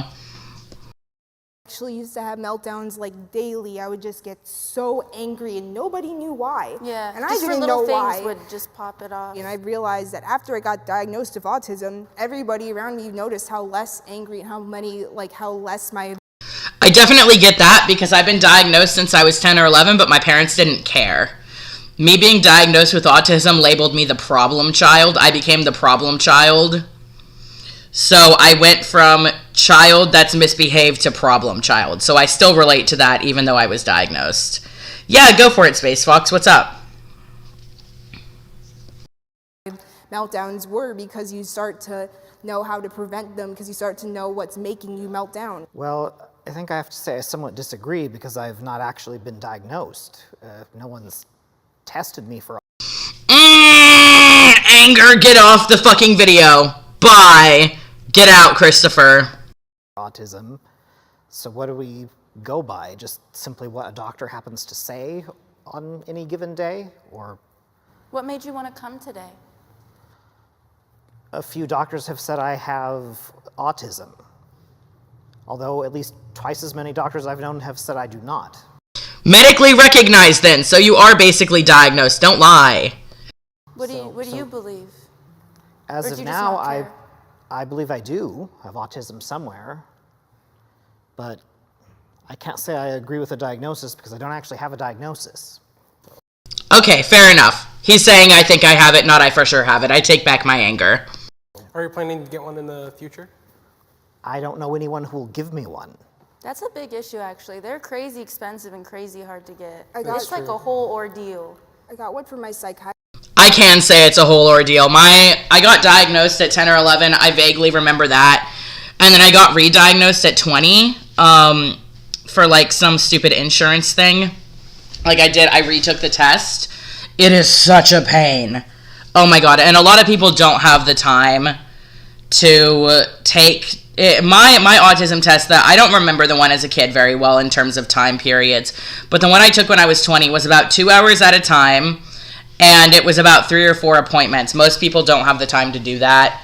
That does not excuse self-diagnosis, don't get me wrong, but I do acknowledge that most adults who get a diagnosis don't have the time to take about 4 to 6 hours of testing. Again, that doesn't justify self-diagnosis, because self-diagnosis serves no purpose, but it definitely is an issue.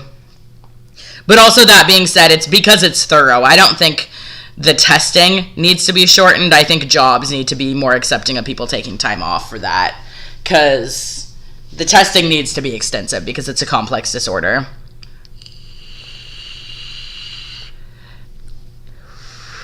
Yeah, you're based, Space Fox. I totally agree. As someone who has physical disabilities, a personality disorder, autism, and various more common things, I fucking can't stand people who self-diagnose. It drives me fucking insane. Especially people who self-diagnose BPD. Like, this shit has almost taken my life multiple times. You don't get to pretend like you have it. Or that you know what you're talking about. Psychiatrist, because I was already under his care. Yeah, it really does help me, especially, to find a different route with education. Like, I had a huge problem with mathematics and stuff like that. And now, after I got diagnosed, and I'm going to the school that helps typically with autism, it's like now. That's awesome for him, because my last 2 years of high school, I went to a school specifically for neurodivergent kids. It was a mixture of like ADHD, autism, and dyslexia. And that school was amazing. So I'm glad he got to have that experience, because I didn't get that except for 2 years of my last years of high school of 11th and 12th grade. But it helped so much because that school was specifically for neurodivergent kids, and like they even had like a quiet room where if you had sensory overload, you could just go sit in the room. Even if you were in class, they would be like, you know what? It's fine if you miss class, go sit in the quiet room and calm down, and when you're ready you can come back, and if you need to leave you can leave. And I just thought that was it's such an awesome school. If you live in Austin, let me know and I will let you. It's a private school, but if you live in Austin by chance, let me know and I will let you know the name of that school, because it's really awesome. I'm doing statistics. It does really help. It really helps me to understand how my brain works and how I can get help. So. And because I know that my brain works differently, I see the world in a more creative aspect, thinking outside of the box. And I'm over here like I'm outside of the I'm outside of the you can't even find the box. Out of the box. I'm outside of the circle. I'm in the galaxy. Excuse me. The shapes are around me, and I'm outside of all of them. It bothers me when people pity me. Yes! Oh my god. Every time someone finds out I'm autistic, they're like, oh my god, I'm so sorry. And I'm like, why are you sorry? I've lived with this my whole life. It doesn't feel different to me. Like, yeah, it's had negative impacts on me. Don't get me wrong. Like, my autism is the reason I have social anxiety. I mean, sensory overloads aren't fun. I definitely have negative impacts from autism, but like the thing is, with some disorders I have, or my chronic pain or whatever, I lived part of my life without that disorder. So it's like I know what it's like to not have fibromyalgia. I know what it's like to not have CRPS. I know what it's like to not have a heart condition. I know what it's like to not have BPD, but I don't know what it's like to not be autistic. So it's like, yes, there's things about autism that aren't pleasant, but I don't like when people pity me, because this is just my life. Like, I've never known anything different. 3, 2, 1, go. I get pity for a lot of things. Because I don't have only autism, I have multiple mental illnesses and medical conditions too, and everyone, when I tell them all of them, they're like, how can you be happy? Your life sounds difficult. I'm like, it's not that, it's just what I know. It doesn't have to be the end of my world, and I don't let. No, Space, I actually get that. I did band in middle school, and the reason I quit it was because it was so overwhelming.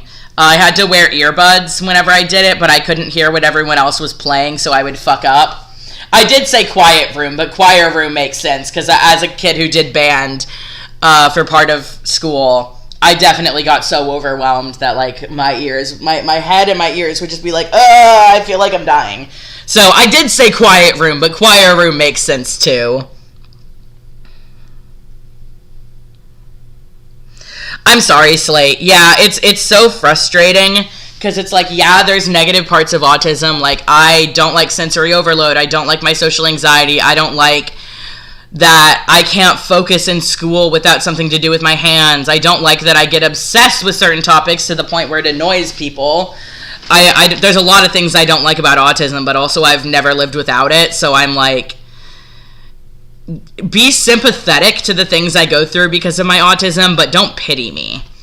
Like, you can be empathetic and be like, hey, can I help you get out of this position when there's a sensory overload? Or like, hey, you don't have to look me in the eye. I know that makes you uncomfortable. That's appreciated. But, like, pitying me is different than, like, accommodating me, you know? Like, getting pity for the things I have, because just because I'm disabled doesn't mean my life necessarily sucks because of that. Yeah, I only said someone just... Yeah, I get that with, I don't know their name, glasses person. I forgot their name. Glasses person, he was just talking. I get that as a physically disabled person. Like, there's part of my life that sucks, mostly, almost entirely due to my BPD. But, like, I get that. I don't want people to see me in my wheelchair and be like, oh, I feel so bad for you, let me pray for you. Because I've had that happen. Like, no, it's not going to go away because you pray for it. It's called chronic illness for a reason. No, yeah, I totally felt Slate. I got banned from talking about one of my special interests in middle school because I would talk about it so much that it was disruptive. That was very frustrating at the time, but now I'm glad because it was a terrible special interest and I am terribly embarrassed of it. I disagree because I grew up like really obsessively masking. I don't think people pity me. I think the opposite. I think people have very high expectations of me because I can kind of mask and present that. I think that most people forget I'm autistic and don't treat me with some of the help I need and have a lot less patience for it. And so I don't know how much I'm pitied. More of the time I'm not believed. To Space Fox, yeah, I went on vacation with my mom. We went to Miami, and she got so annoyed of me talking about danganronpa so much that she said I was only allowed to talk about it if something reminded me of it, which was a lot. But she was literally like, I do not want you to talk about danganronpa outside of the hotel room because you will not shut up about it. And in my head I was like, oh. But yeah, I get that. My mom also wouldn't let me talk about danganronpa on our vacation. I've even had like therapists try to like convince me I'm not. I have to like teach them about it and then they say I'm not. So it's very frustrating. Over here, Joe. Up against the mic. I can't change the way I am, so instead of pity, I want people to try to understand and accept me the way I am. It's also just like, don't pity me, like be with me, like be with me in the moment, like don't feel bad for me, like as if. I relate to the guy who was so frustrated about his voice machine not hitting his mic. Because if you couldn't tell, he tried to type it in and it didn't get picked up because their mic is on their chest. I used to use one of those when I was a kid, like really little. I used to be semi-nonverbal as a kid, so I get that. Because sometimes they don't work the way you want them to. If you can't do any, like, treat me like I am just a normal person. So like growing up, people used to like baby me. Also respect to the guy helping him.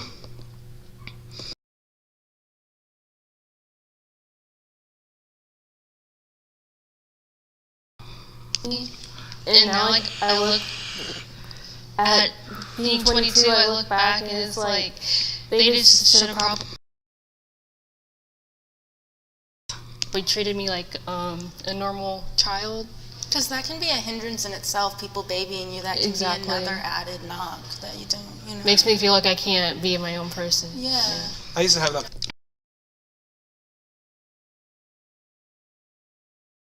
problem with a lot of people. Like, they would be like, oh, it's okay, we're all a little autistic or something like that. And it's like, no, I hate that comment so much, and I get it so many times. I hate that comment too. Yeah. We're not all autistic. Just because you have like, you relate to like a couple of the things on the traits doesn't mean that you're autistic necessarily. You have to have more than just 3 things, you know?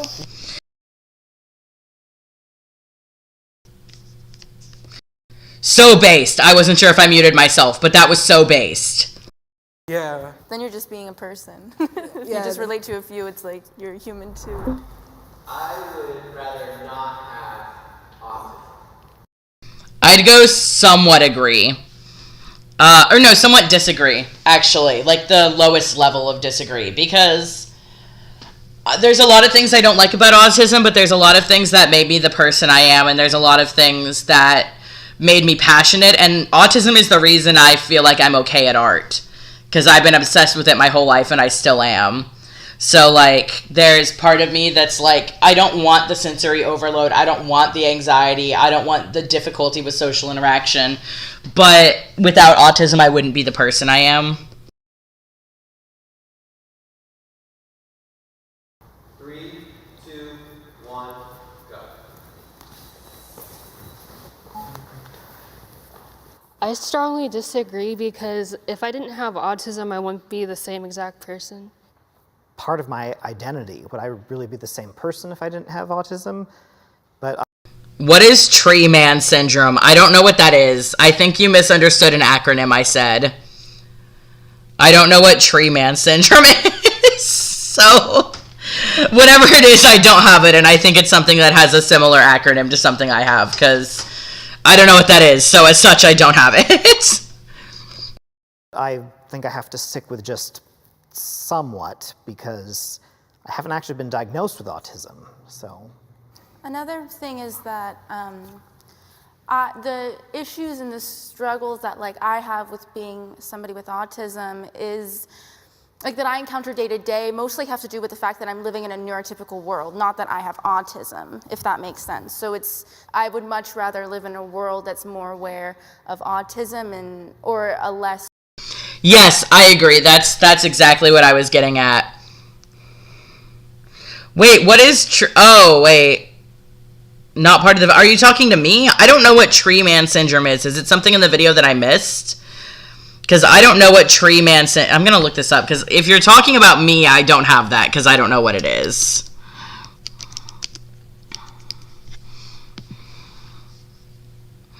Oh, this.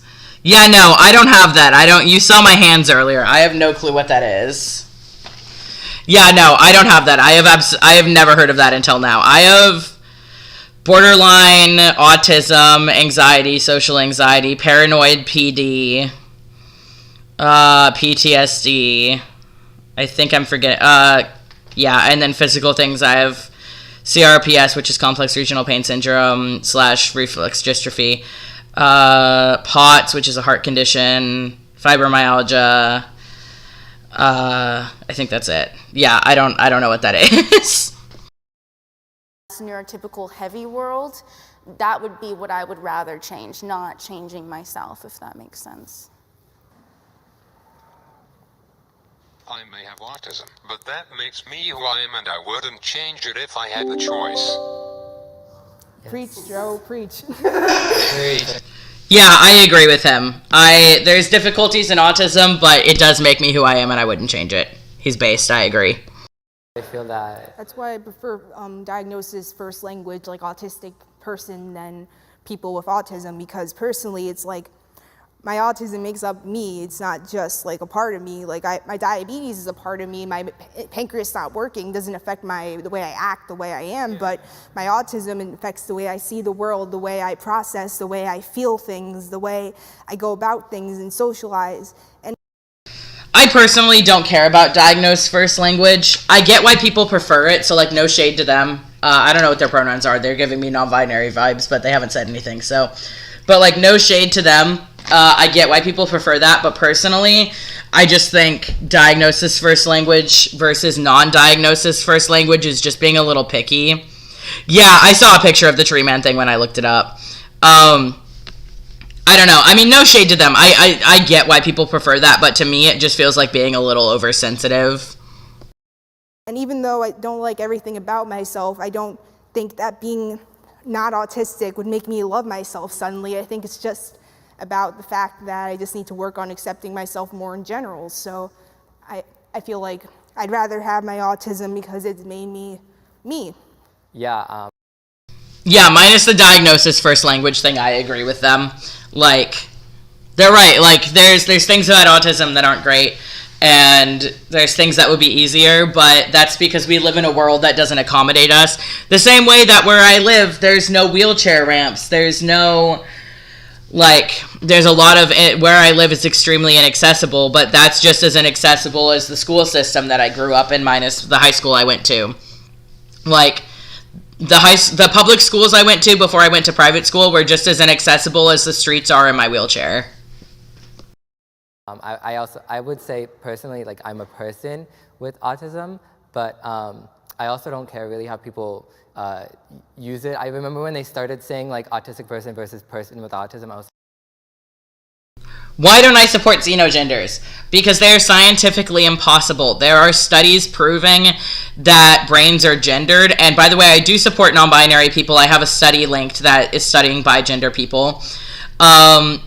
They are completely disconnected from the concept of gender, which means that they do not relate to the neurology that we have studied on gender, which essentially says non-binary brains are somewhere in between male and female, regardless of how you label that as agender, bigender, just non-binary, demi-boy, girl, whatever. That non-binary brains are biologically somewhere in the middle, and male and female are also detectable there. I have a study linked about how an AI can predict someone's gender identity based on their brain scan without knowing anything about it, that they can guess someone's gender identity based on their brain scan. Xenogenders have no relation to the concept of gender, and as such, with the information we have right now, are not scientifically possible. And I don't support anything that's a denial of science, whether that be religion, homeopathy, crystal healing, whatever. I don't support any of those things. It's not exclusive to xenogenders. Anything that's in direct contradiction to science, I don't support. So I don't support religion, I don't support witchcraft, I don't support homeopathy, I don't support crystal healing, I don't support reggae, I don't support any of those things because they are not backed by science, and that applies to xenogenders too. It's like, oh, okay.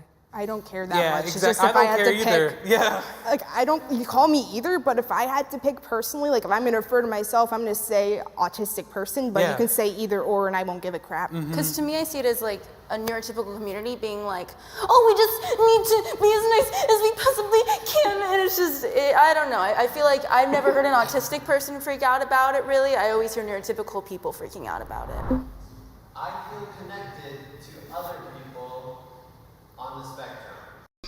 Yes, if they're diagnosed. I grew up going to an autistic support group for all diagnosed. Reggae, it's Reiki. I said it wrong. It's like a thing. I think I said it wrong. It's like Reiki. I don't know how to say it. It's basically like where you like put your hands over top of someone and it like transfers energy or some shit. Yeah, I think it's Reiki. I don't know how to say it properly. Please tell me how to say it. I've only seen a few articles and videos on it. Reiki, I don't know. But basically where you like, it's almost like a massage without touching someone, and it gives like, it transfers positive energy or something like that. I'm a demi guy, but from my understanding, a way for people to explain their gender, explain how their gender is instead of actually being a gender. Honestly, I don't care if they think it's just explaining their gender or if it's the gender themselves. It's science denial, and I don't like it. I'm never going to support something that's extremely denying what we know about neurology, so I don't care how they want to word it. It's denying neurology, which means it's denying science, and I'm not going to support something like that. Not talking about demi boys. I have no issue with demi boy whatever, because that's just, I mean, it's still related to the concept of gender. It's just basic variation of non-binary to binary, whatever, like of not fully on the binary. But in terms of xenogenders, I don't care how you want to word it. It's denying science by claiming you can be cat gender, regardless of if you're just saying it's how you feel, and I can't support something like that. 3, 2, 1, go.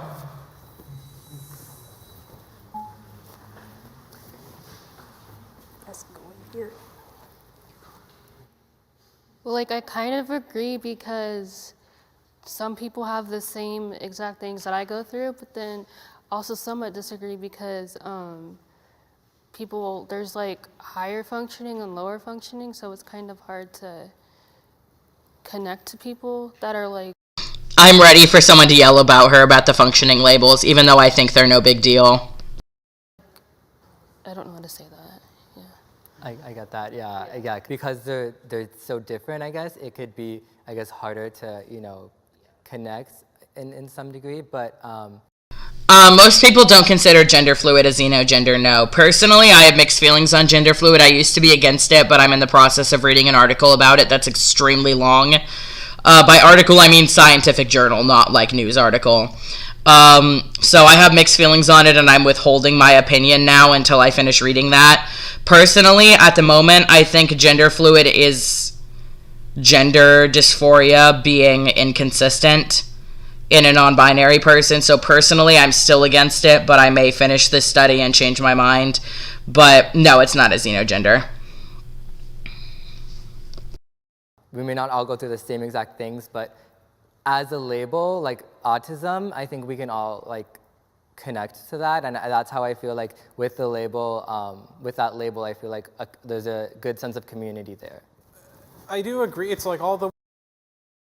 See, I agree in the sense that in real life there's a good community there, because most places in real life for autism you have to be diagnosed. Online, I don't think there is a community. The community is 90% self-diagnosed people. In fact, r/autism had a poll a while ago that said around 70% of the members were self-diagnosed. So like online, there's no community. The community is filled with self-diagnosers. The community is filled with people faking autism. But in real life, I have had a great support system of other autistic people. So in real life, yes, there is a great support system if you find the right people. Again, my school I went to, the therapy group I went to, we're all diagnosed autistic people, and I thought that that was a great support group. But in terms of online, it's overrun with self-diagnosers, and I can't find a community there when these people are clearly not autistic. We have different stories about how, of autism. I believe that we where we can relate to each other and still like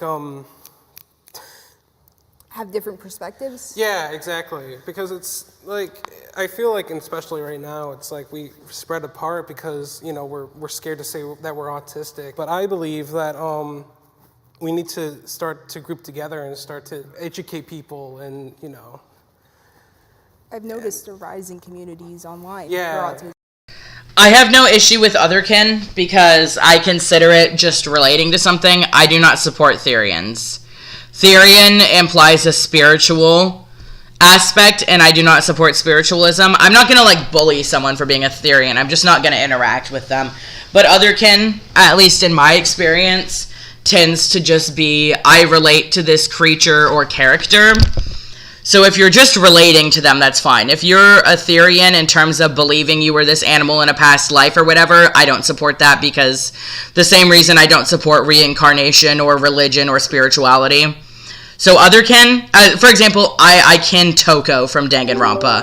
I don't think I am Toko from Danganronpa, but I have a personality disorder that prevents me from having a full sense of identity, so I relate heavily to this character.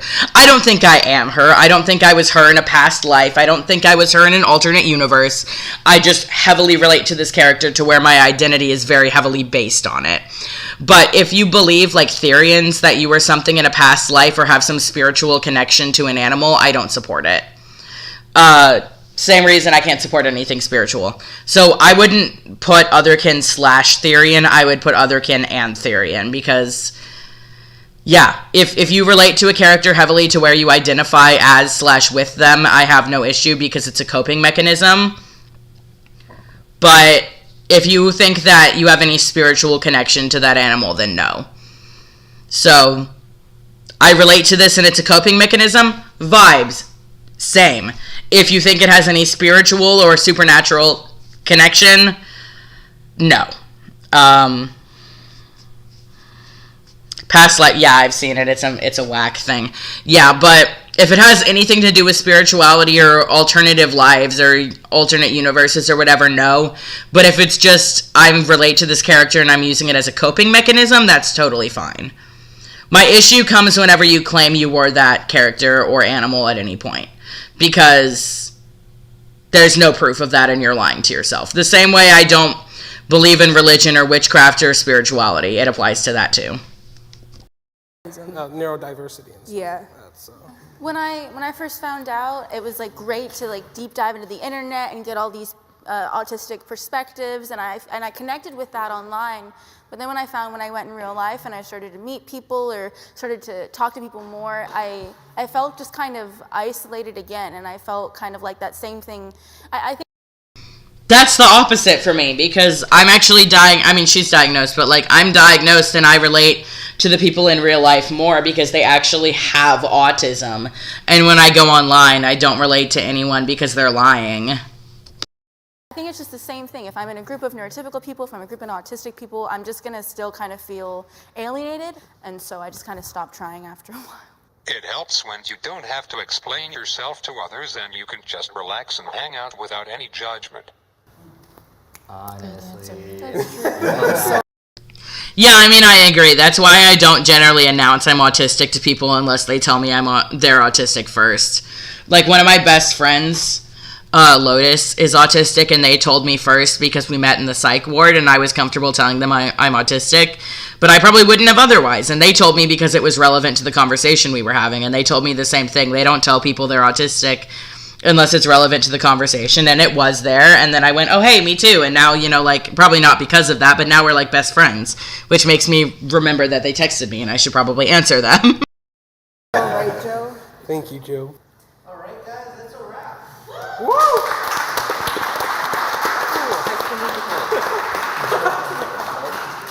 Okay, do you want to put our hands in? Autism. Right, ready? Oh my gosh, wait, are we actually going to do this? I guess so. Okay, ready? 1, 2, 3. Awesome! Hey guys, thanks again for sticking around. If you're still Sorry, I'm texting my friend because I remember that they texted me and it's been 20 minutes. So I'm just texting them now. I may come back to just talking on my live or whatever. It's just like I'm texting them.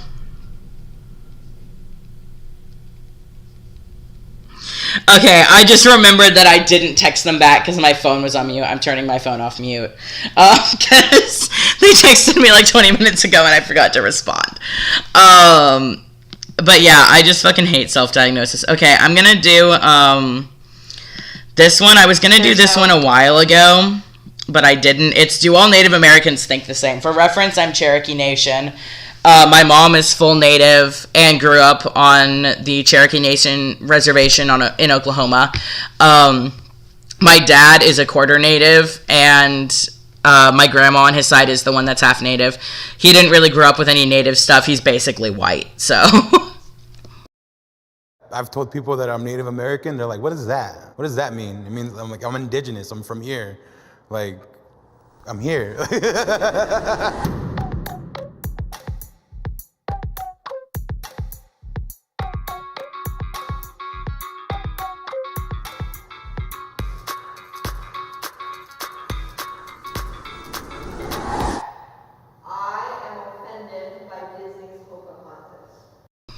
I don't think offended is the right word. I think I'm disturbed by it.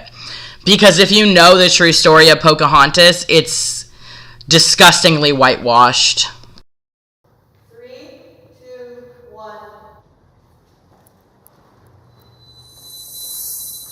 1. The movie came out when I was a child, and it was the first like Native anything that I seen, right? I see the good in it, you know, I could see natives on the screen, but then you have songs like Savages, Savages, you know, Barely Even Human. There's like bullshit like that that's in there. I liked it when I was a child. Yeah, I get. I actually wasn't allowed to watch that movie as a kid because my mom thought it was offensive. Same thing with Peter Pan. Peter Pan has a really offensive stereotypical Native scene, so I wasn't allowed to watch either of those movies as a kid. So I never saw them as a kid being like, later in this video, in this part, people will be like, well, I saw Native representation as a kid and that made me happy, but now I look back on it and it's bad.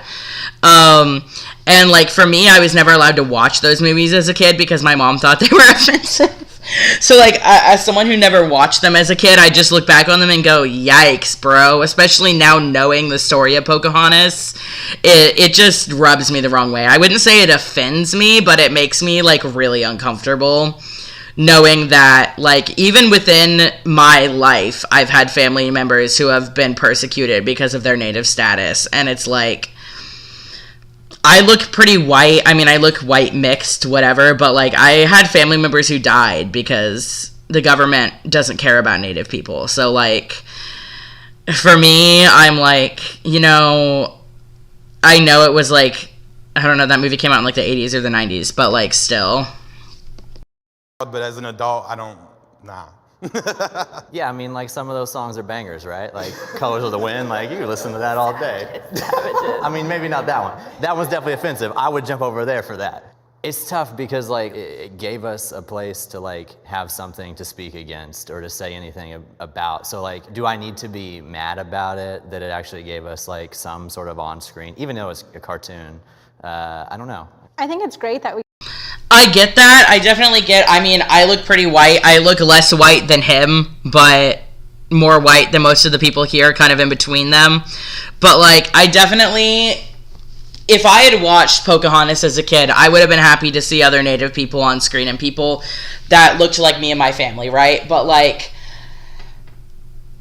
as someone who never watched it as a kid and only watched it as an adult, because I was banned from watching it as a kid, I just get... all I think of when I think of the Pocahontas movie is people bullying me in middle school. Like, all I think of when I think of Pocahontas is people calling me a savage in middle school whenever they saw my mom come bring cookies for like, events and stuff. Like, I just think of being bullied in middle school for being Native, because I grew up in a really white neighborhood. So, like, maybe it's just because I never grew up watching it as a kid, but what I think of when I think of Pocahontas is the things that people said to bully me and my mom as a kid. So, like, I get, like the guy on Somewhat Agree and the guy on Somewhat Disagree said, it gave Native representation even if it was bad representation, but I just never had that because I was never allowed to watch it. That, like, now when I think of Pocahontas, I think of Katie Walsh. That's a common name. It's fine. I can say her name. Katie Walsh saying I was a savage and my nose looked like a mountain, you know? We can talk about it now, but the fact that it exists, I think it's a dangerous depiction, especially of Native women. And a lot of our youth have had to experience difficult things, racist things, because of that imagery. It further engraved.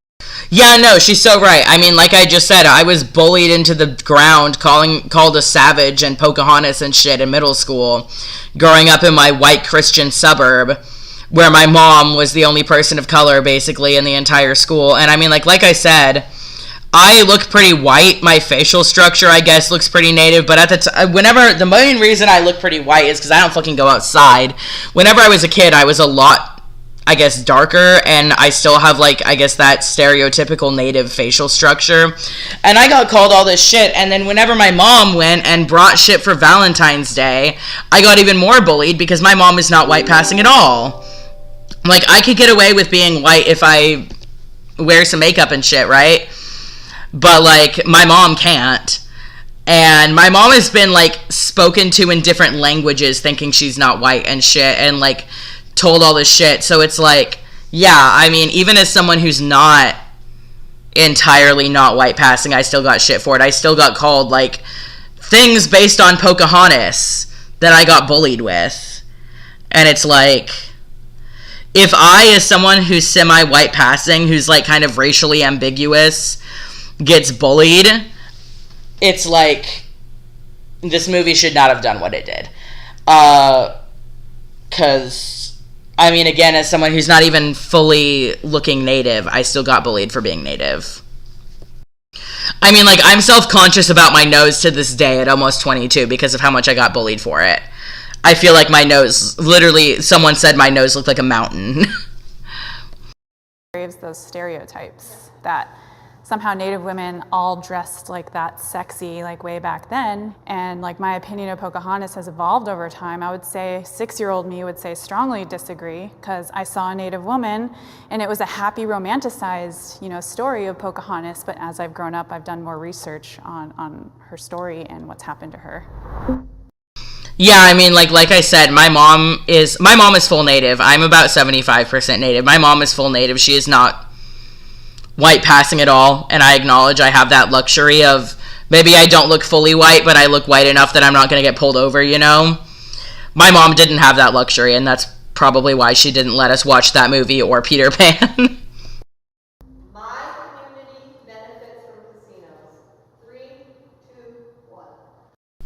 I can't say on this one because I never lived on the reservation that my family does. My aunt Nikki, who still lives on the reservation, my grandma died. She passed away, but she never went to them. But my aunt Nikki goes to them, and she's had positive things to say about them, but I've never lived on a reservation, so I can't really give input on this other than what my family has told me.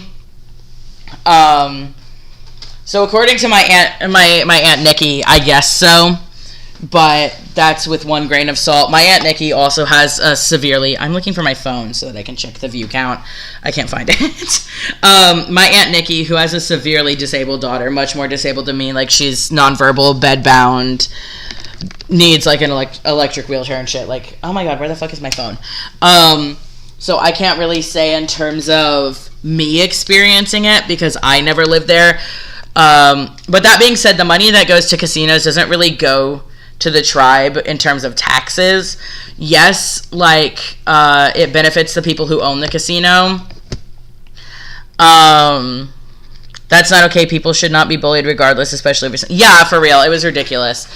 Shout out to Katie Walsh.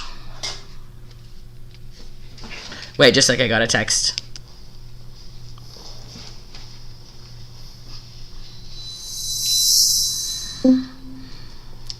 Mine definitely does not.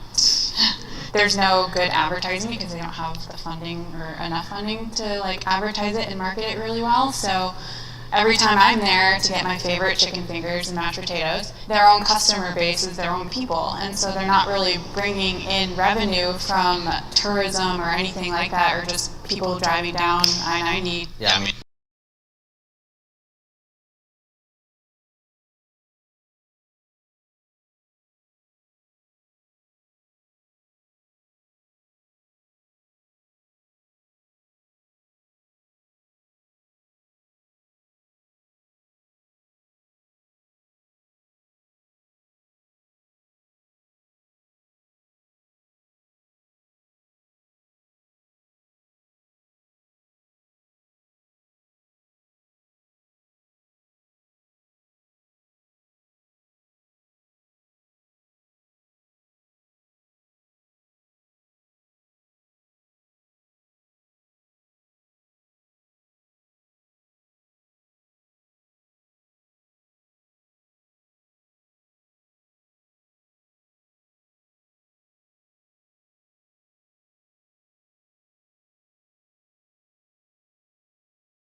I just realized my mic was off. I'm sorry. I basically said I couldn't. She's very right. Most of the people I know there, casinos are patroned by other Native people. Was basically what I was getting at. I didn't realize my mic was off. I mean, the Chickasaw Nation, we're able to provide all sorts of services for our community because of profits from our casinos. Just basic health care, we have that, school services, all these things.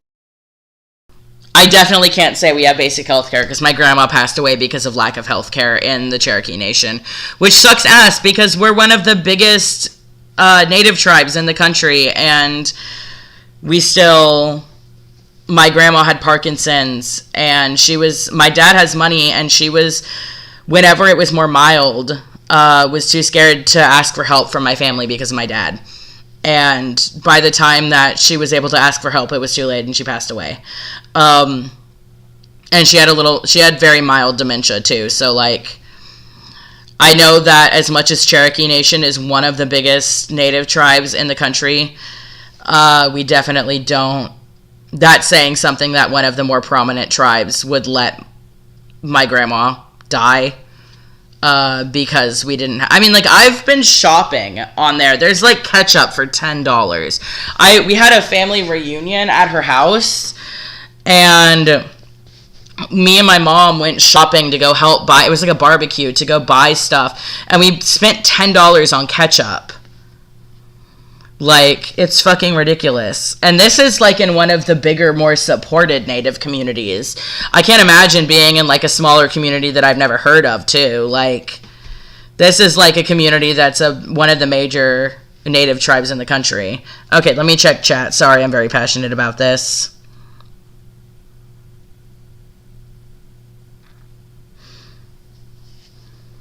Sounds gay-phobic.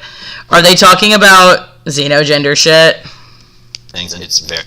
I have a text again from my friend. I'm sorry. I'm gonna not play the video so that I can actually listen to it.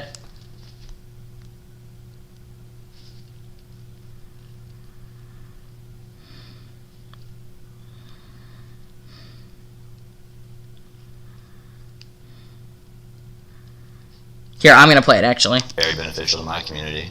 My tribe is new to gaming, but as far as I know, Navajo Nation scholarships could increase because of all of the gaming and that revenue, but I haven't seen it. Like, the Navajo Nation scholarships are not very much at all. I think that that's a huge stereotype that a lot of people are always like, oh, well, you guys have casinos.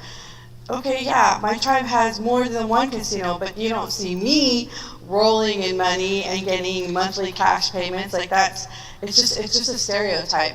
There's also these, there's negative aspects of it, like, people coming on the res and thinking that it's, their place to party and do whatever they want.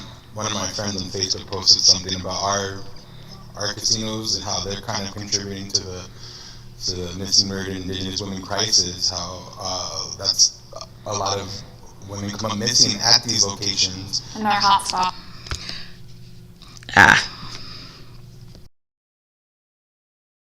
Yeah, that's a major thing that worries me, especially because, like, not for me, because I pass pretty male, and I'm not like someone you'd spot on the street and say they're native. It's more like, what race are they, kind of, you'd see me on the street.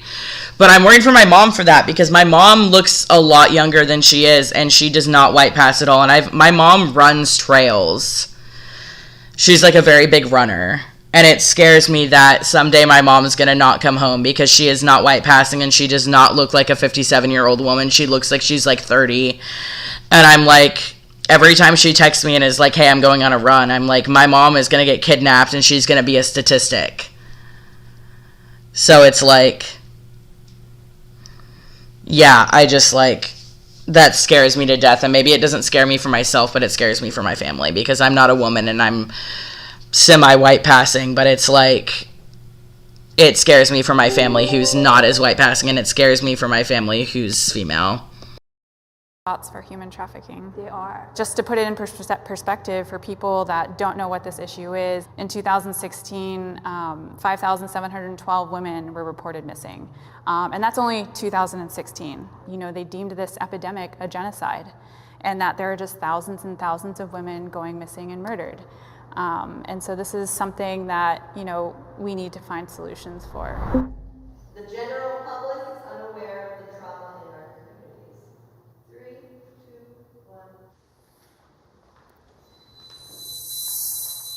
2, 1. Because they don't even know our history. Okay, I was not watching. I was texting my friend. Let me see the question. The general public is aware of the trauma in our communities. Oh, I completely agree. Just like I'm typing the message. But yeah, my great grandma was at a residential school. Like, someone brings up later in this video about how everyone will go, oh, natives are alcoholics and whatever. And it's like, why don't you think about why so many of us are alcoholics and think about why so many of us have trauma? Like, my family... Okay, good night. Thank you for talking to me. I hope you have a good night. But yeah, like, they don't think about... People will be like, oh yeah, natives drink a lot. Natives do this a lot. Natives are whatever.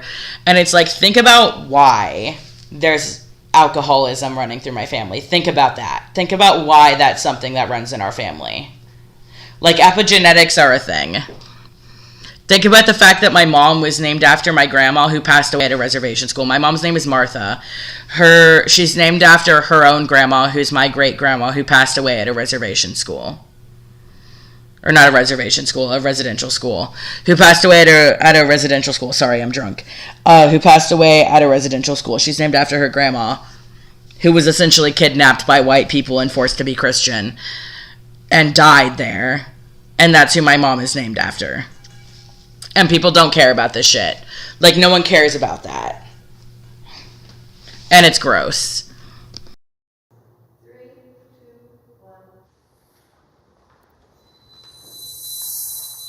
1. Because they don't even know our history, don't understand our trauma. And, you know, my younger brother committed suicide when he was 17. My little brother was one of 8 Navajo boys that committed suicide that summer in my area.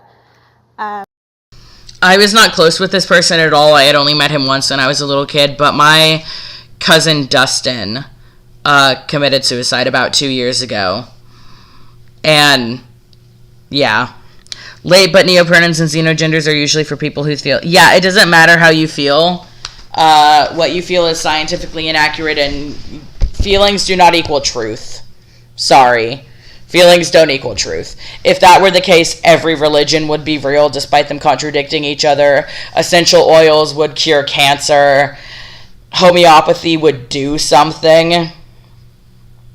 Like, no. Feeling something doesn't make it valid. The way you feel is valid, but the way you're feeling is confused. Thank you, Spy something. Yeah, it was actually my great-grandmother. My grandma grew up on the reservation. But my great-grandmother, whose name was Martha, which is my mom's name, went to a residential school, which is why my mom was named after her. My mom's name is Martha, obviously. But, yeah, emotions don't equal logic and facts. Yeah, for real. Like, you can have an emotion, and the way you're feeling is valid, but that doesn't mean that the emotion you're feeling equals, like, facts. Sorry. How is it a joke when I'm fucking talking about my great-grandma's trauma going to a residential school? You're the one who brought up xenogenders. Because I was kind of talking about being native and the trauma behind that. And you brought up xenogenders, and I'm telling you that they are scientifically inaccurate and bullshit. I don't care how you feel if your feelings don't align with science. Like, what, should I care how flat earthers feel and just humor them? Because I'm not going to. And xenogenders are just as real as flat earthers.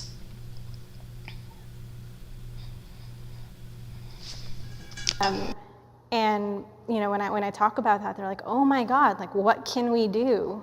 They don't even know that we exist at times. We're so invisible. You know. I meant the gender topic. Well, congrats. Xenogenders are not genders. They're people not understanding what gender is because people like you promote ideas that make no fucking sense and have no scientific backing and confuse people.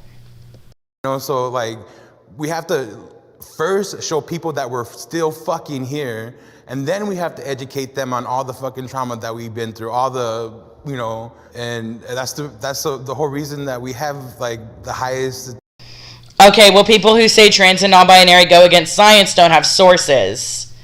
I have a bunch of fucking sources, all of which both prove that being trans is real and that xenogenders don't exist. So, take that as you will, but there is scientific proof that gender is neurological and does not always align with biological sex, which both disproves xenogenders because it has nothing to do with the concept of gender, and proves that trans people exist.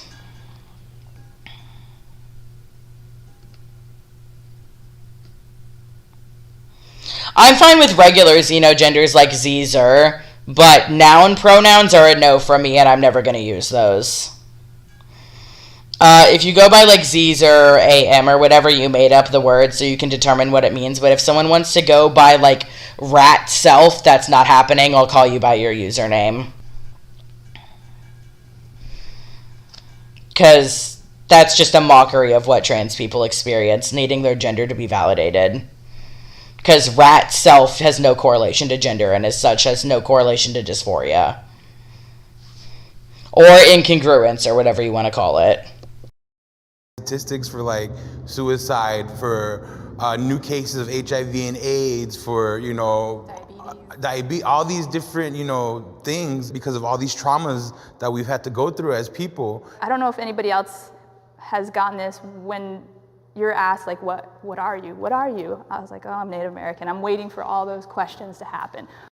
I felt that so hard with them because I look pretty similar to them when I get a haircut in terms of, like, skin tone and hair color and even glasses and style and stuff. So it's like, I get that. People will be like, what are you? And I'm like, oh, I'm Native. And then they're like, oh, is your grandma a Cherokee princess? And I'm like, I'm going to punch you in the throat. Like, I fucking felt that so hard. Oh, do you do dream catchers? Do you wear moccasins? All these fun things.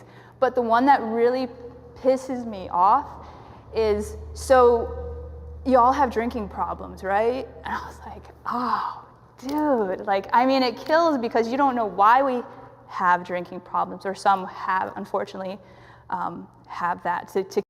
Yeah, right there. Like, I have fucking drinking problems because it fucking runs in my family. And everyone on my mom's side of the family has an alcohol problem, excluding kind of my mom.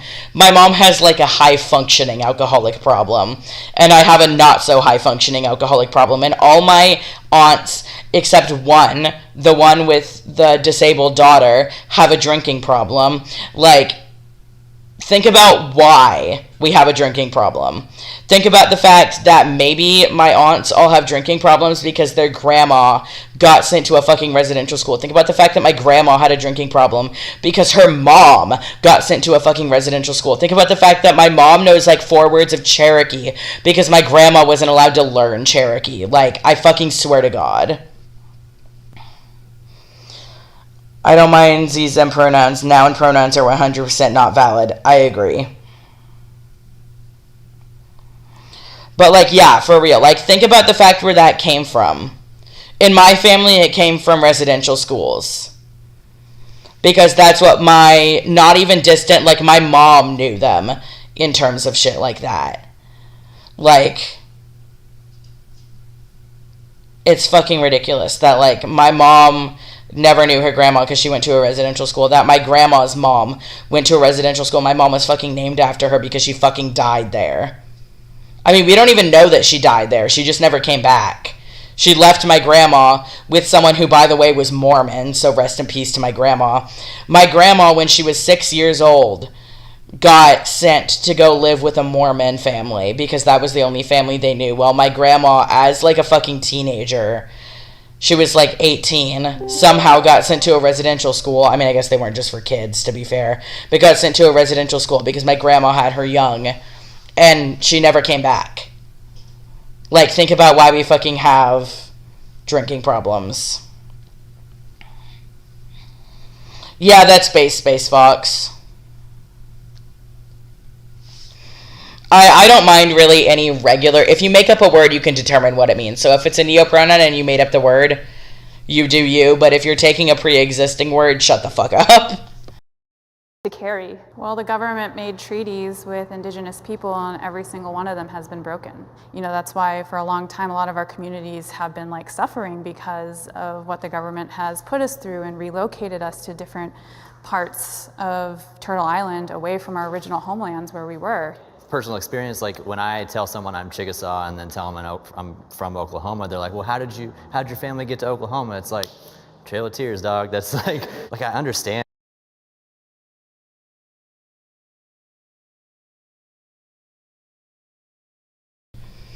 Sorry, my dad was fucking with my door.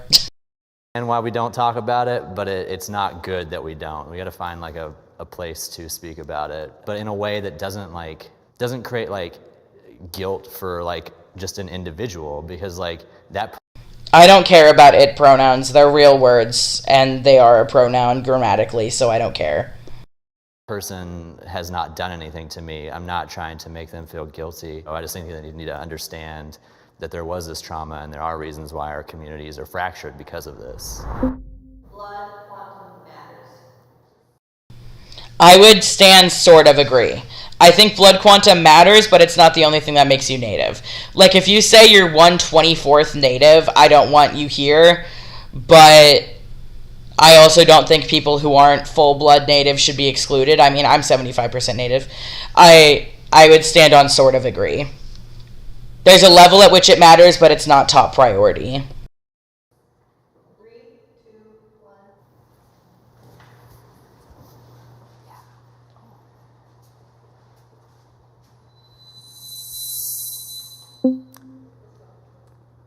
During the 70s, during the American Indian movement, there was fighting between full-bloods.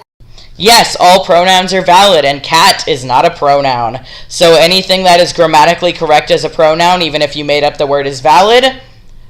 Cat self is not a pronoun. It's a noun, so it's not valid. So yes, if it's grammatically correct as a pronoun, it's valid. Congrats. But taking random words and deciding they're a pronoun is not valid.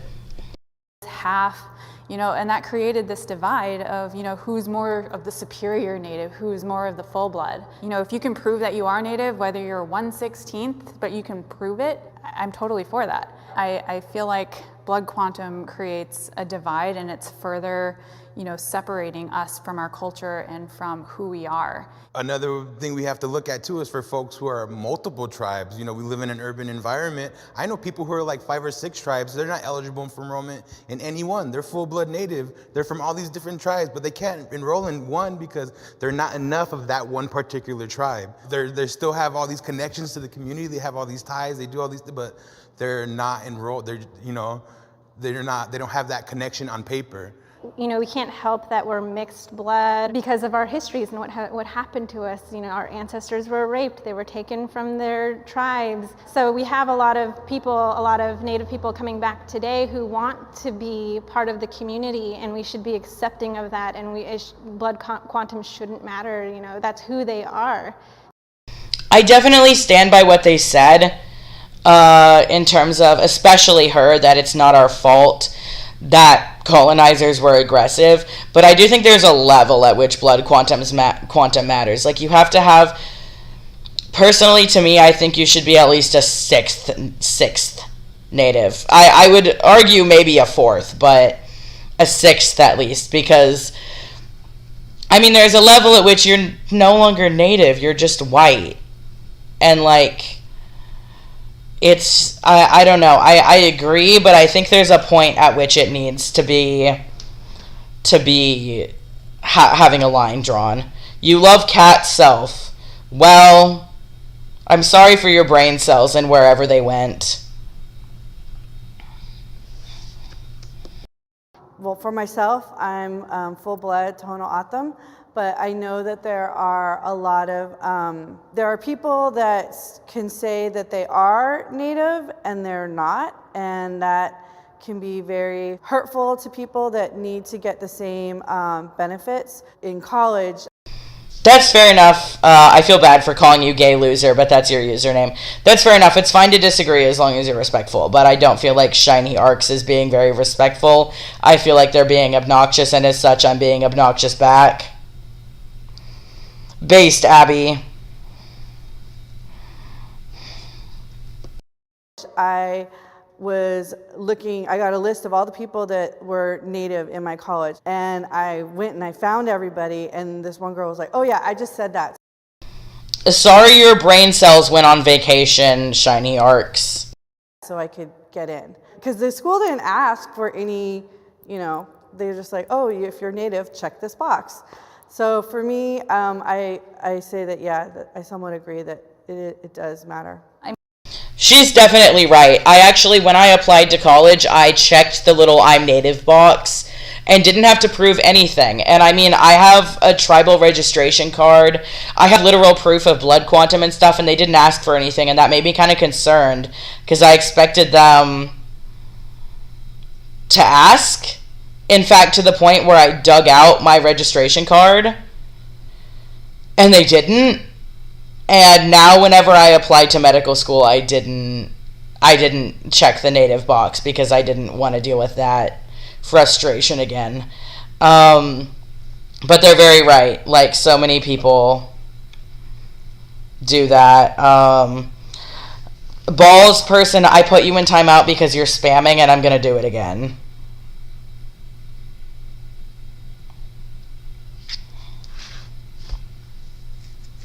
No, it's not their name. They were spamming. They kept sending the same thing over and over again, so I muted them. I've muted them again because they were spamming. But yeah, you didn't say your pronouns because those aren't pronouns. Sorry.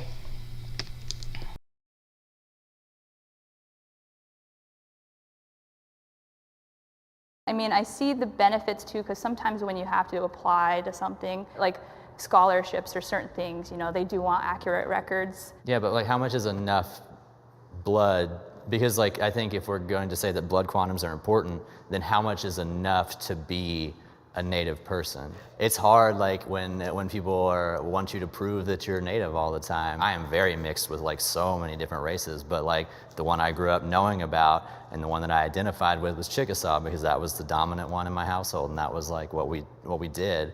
But in a lot of communities, like people who are more... No, Shiny Arcs, they're nouns. Cat is a noun. Please go back to 3rd grade, it's a noun. Native than I am or indigenous than I am will be like, well, you kind of can't speak to this because you don't know what it feels like. And it's like, yeah, I do, because I grew up with that exact same thing as you, but I just don't look exactly like you. The trauma is still there. How do you justify that I am less because of, like, my blood is less? Yes, so much. I mean, I mentioned earlier that I was bullied a lot for specifically my nose and my skin tone as a kid, growing up in like an all-white suburb, high school, middle school. I pretended to not be Native for most of my life until I moved to a private school. I just pretended I wasn't Native. I would wear makeup, making myself look paler, which I actually still kind of do, but kind of unintentionally because I have makeup that's too pale for me and I just didn't want to buy more. But yeah, like I would intentionally try and like contour with makeup and shit to not look Native because I got bullied for it so much. So like, I don't feel ashamed, excuse me, I'm drunk. I don't feel ashamed of it now, but I used to as a kid really heavily. Yeah, no, Shiny Arcs, they're not. They're nouns. 3, 2,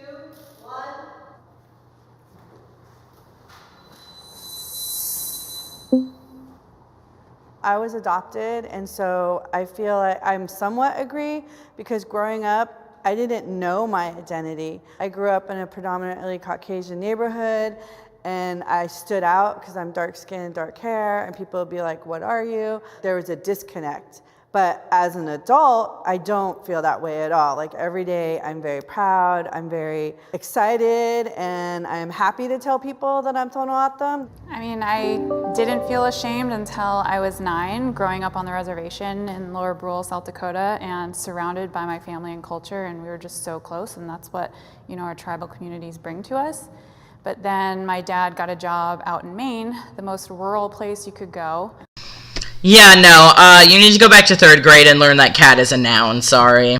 And And that's where I started experiencing racism and started seeing that I was different, and being called a prairie nigger, having brass knuckles shoved in my face because a hate crime was happening because I was walking with a white student who was walking me to my dad's office.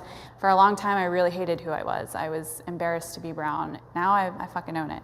My experience is a little bit different. I grew up. It really doesn't matter because they're not gendered. It's not misgendering if it has no gender. Cat is not a gender. Mew is not a gender, and as such, I am not calling you that. If you have another set of pronouns you use that's not a noun, I will use that, and if not, I will call you by your username. Because I'm not validating something, I'm not enabling something that hurts the trans community. I'm sorry, but I'm not, I say sorry like I'm actually sorry, but I'm not enabling something that harms the trans and neurodivergent community. Sorry. I don't have any desire to enable things that I think are harmful.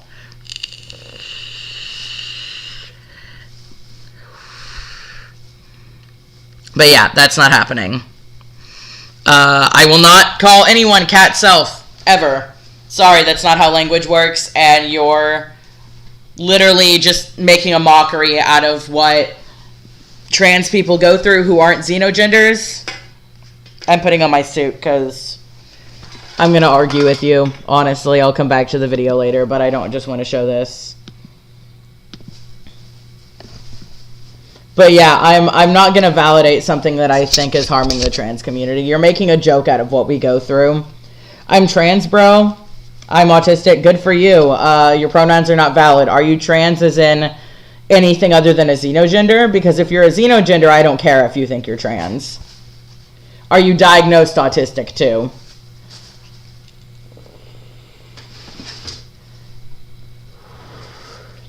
I don't have an issue with Z-Zem pronouns. I think they're harmful because they're scapegoating science denial on the neurodivergent community.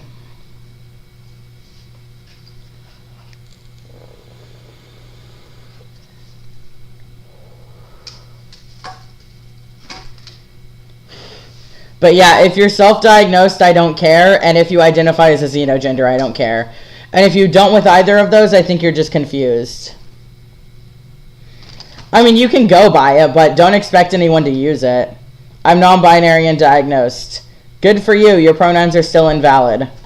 That's not how language works. You're making a mockery out of what trans people go through, and I'm sure that a lot of trans people will let you know that. Based, Abby.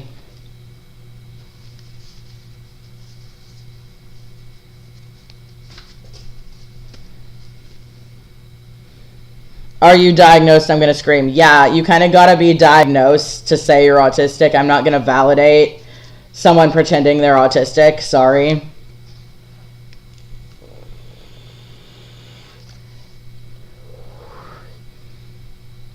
The autism test has literally no questions that are on the DSM-5. It's a mixture of puzzles and shit, and it has to be interpreted by someone with a degree. So no amount of online autism research or tests or whatever is ever going to be relevant to that. You can't self-diagnose with anything. I'm sorry. Nothing is... If you're not a psychologist or therapist, you're not qualified to do that. I'm going to close my camera so I can take a shot. But yeah, unless you literally have a degree in psychology, you're not able to do that. Self-diagnose is bad no matter what it is. I agree.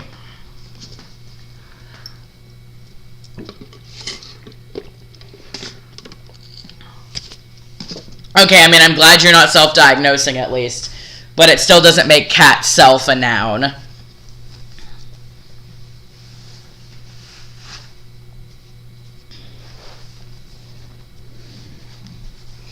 I think you need to go back to 3rd grade and learn what a pronoun means. I self-diagnosed myself with autism and ended up with SPCD, so I just switched over.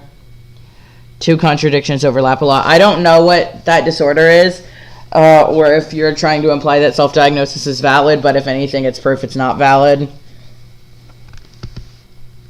Yeah, I mean, you can go by whatever pronouns you want, but it's not going to make people believe you, and it's not going to make it not a joke to trans people. It's not going to make it not mocking trans people.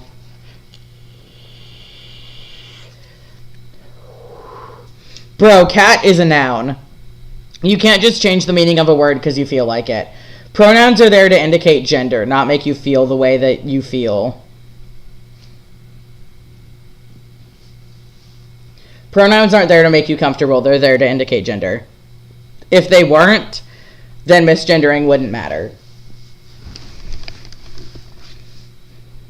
So, I'm going to call you whatever pronoun aligns with the gender you hiccup. Sorry, I'm drunk. Whatever pronoun aligns with the gender you identify as.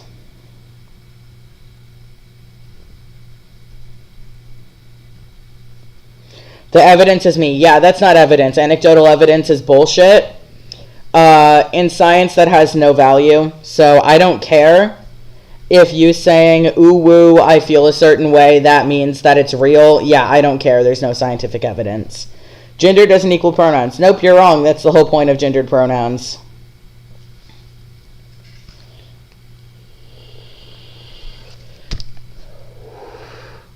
So whatever gender you identify with is what pronouns I'm going to use. And if you identify as a gender that doesn't exist, I'm just going to call you by your name. Yeah, pronouns are there to indicate gender, honey. Sorry. Tell me what gender you identify with and I'll call you by that. And if you don't, or it's a xenogender, I'll just call you by your username. Anecdotal evidence is not good. I agree. Anecdotal evidence has no value. At all. Pronouns don't always mean gender, though. Yes, they do. Sorry. They, them is neutral. She, her is feminine. He, him is masculine. Sorry. If you say you're a trans man, I'm going to call you he, him. Say you're a trans woman, I'm going to call you she, her. Say you're non-binary, I'll call you whatever as long as it's a real pronoun. The evidence that self-diagnosis is bad is I thought I had schizophrenia, similar to bipolar, and I clearly do not, but I told people I thought I was. Yeah, I mean, anecdotal evidence is not good, but it's fair enough. Then explain he, him lesbians. They're trans men who don't understand what lesbians are. Yeah, no. They're not a thing. They're just men who want to date lesbians. Or they're just lesbians who are butch and don't understand that gender is confusing. Sorry, but he, him lesbians were a thing in, like, the past because lesbians were afraid to be lesbians because it was going to result in violence. At this point, that's no longer necessary. So, yeah. You're trying to be quirky. You're a man, or you're a lesbian who doesn't understand what you're talking about. Dude, I'm sorry, but if you're a man and say you're a lesbian, you need to shut the fuck up. I'm not going to validate that. You can either ask me to call you he, him, and say you're a man, or you can say you're a lesbian and I'm going to call you she, her, or they, them. Trans men that want to date women are straight men. Oops. Yeah, I agree. Sorry, but I'm not calling if you say you're a lesbian, you can either pick that I identify you as a girl, or that you're a man and go by he, him. Pronouns are gendered. You're confused. Or you're extra quirky and want to be special. I have nothing wrong with lesbians. I'm attracted to women. Are you a fucking he, him lesbian? Because I swear to God. Go fucking say you're a straight man and deal with it if that's the case. I mean, a demigender is non-binary, so I don't care. Lesbian equals women who love women. I'm not lesbian, so I can't say on the whole non-binary thing, but regardless, he, him equals man. So I can't give commentary on the non-binary aspect, but I can give commentary on the fact that he, him equals man, which means that you are not a lesbian.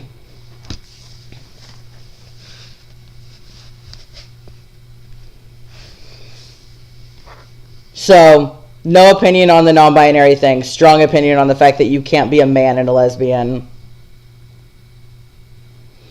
I know, right? It's so lesbophobic to say that men can't be lesbians. I know, it's ridiculous.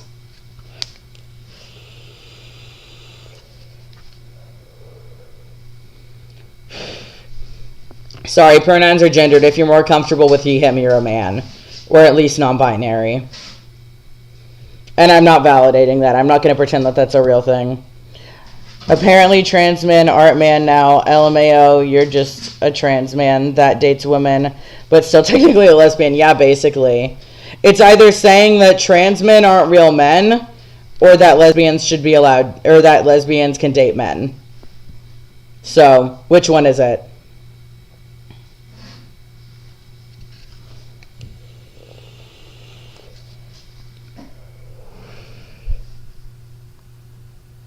So it's lesbophobic to use logic. Are you talking to me or them?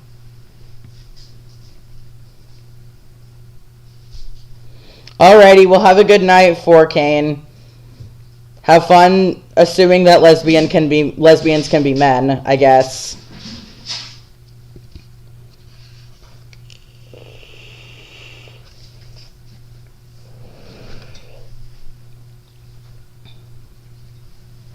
Because, you know, that's totally what the word lesbian means. It includes men. Hello, Eggnog.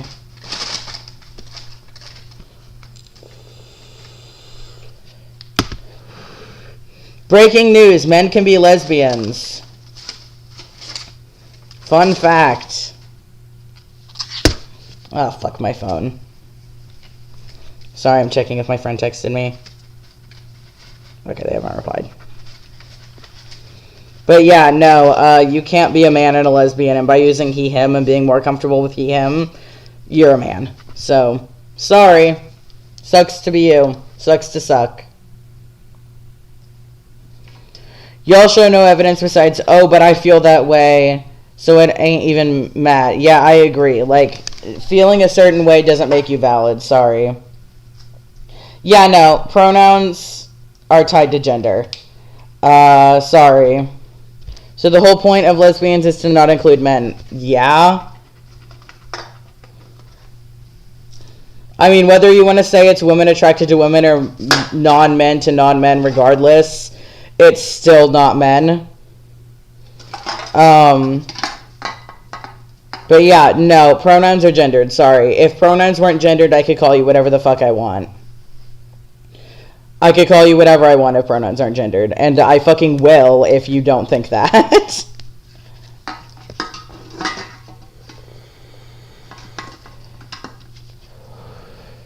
I have no stake in the non-binary lesbian argument. I don't have an opinion on that because I'm not a lesbian. So I don't have an opinion on that. My best friend who's a lesbian says she doesn't believe in non-binary lesbians. And I know other lesbians who are friends who do. So I don't have an opinion on that. I mean, I inherently want to take the word of my best friend of 13 years who doesn't believe in them, but also she's just one person, and I acknowledge that. So yeah, I have no opinion on that, but men can't be lesbians regardless, and pronouns are gendered, so. But yeah, I have no stake in the non-binary lesbian argument. I just take what people I know tell me. Yeah, no, they are tied to gender. If you feel more comfortable going by he, him, you're probably a man, or at least non-binary leaning man. Pronouns can be attached to gender, but don't have to be. No, that's the purpose of gendered pronouns, honey. Sorry. That's literally the purpose of gendered pronouns in pretty much every language that has them. It's to indicate gender. If you call a woman he, him, it defeats the purpose of having gendered pronouns. So, no, they do. If you're non-binary, you're outside the binary and whatever. But if you're male or female, no, your pronouns are he, him, or she, her. And I'm going to call you whatever gender you identify. Isn't the point of gender or pronouns to indicate gender? I mean, not all pronouns, but gendered pronouns, like as in third-person pronouns, yes. Yes, basically. I mean, there's pronouns that are like we, I, whatever, but third-person pronouns, yes. Yeah, no, they are attached to gender. Sorry, if they weren't, then I could call you whatever I wanted. Gender is not a social construct. Gender is proven to be neurology. Don't call people pet names. Don't say fucking honey. Okay, honey.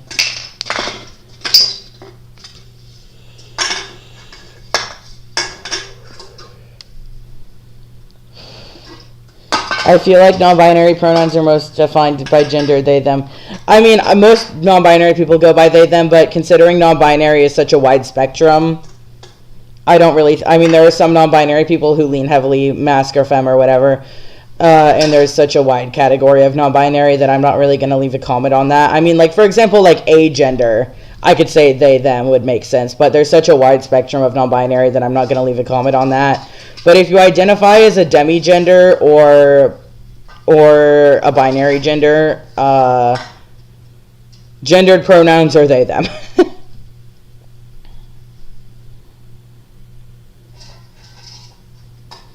But, I mean, yeah, non-binary is different because it's literally not binary, but pronouns are gendered. Bro, I'm going to say the same thing when I'm sober. I've said it multiple times when I'm sober. By king, I mean Canaan. Based, thanks. Sorry, that sounded mean. I don't know what you said, but I don't really care because I have no censorship. He believes this when he's sober, too. Yeah, I made plenty of lives about this sober. Since when is lesbian non-man loving non-man? I don't know. I'm not a lesbian. I don't get a say on that. My best friend of 13 years is a lesbian, and she thinks it's not including non-binary people. But I also have online friends who are non-binary lesbians, so I just don't. I don't know. I'm emotionally inclined to lean towards what my friend says, but that's not a logical position to take. And it's not my place to take part in that argument because regardless, I'm not non-binary and I'm not a woman. So I just kind of try and stay out of that and give what people I know have said and then leave it at that because that's not my place. But regardless, you can't be a man. So it doesn't matter because I'm talking about pronouns. Yeah, okay, well, fun fact, neurology has proven that trans people have the gender identity of the sex they identify with. I literally have a source linked that's AI guessing someone's gender identity based on brain structure. So, go off, I guess, but science doesn't like you. I'm a lesbian, not gonna lie, I don't like this new definition. Yeah, I mean, fair enough. Like I said, my best friend Sophie has been out as lesbian since 7th grade, and she's not vibing with it, but, and again, I'm inclined to take her position just because I'm so close with her, but it's not my place. Personally, as someone who identified as lesbian before I was out as trans, if you had told 7th grade me that non-binary people identified as lesbians, I would have gone, what the fuck? But I'm no longer part of that community, so I'm just taking what I would have gone with as a kid and what she goes with and going, this is my experience, but my experience isn't universal. Yeah, they're using them being drunk to be rude. I'm not using me being drunk to be rude. I'm rude all the time, excuse you. I'm always rude. I will be rude all the time, fight me.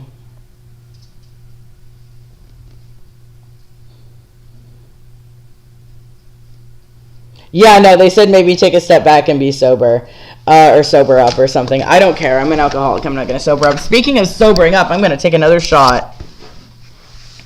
Out of spite, mostly. Oh, I almost knocked over the vodka. You're fine, just don't be an ass. No, man, I am an ass. I'm going to be an ass. That's just the way it is. That's a cute persona. Thank you. I'm actually going to switch suits, because the other one I can drink it. I'm also going to get up for a second, refill my water bottle.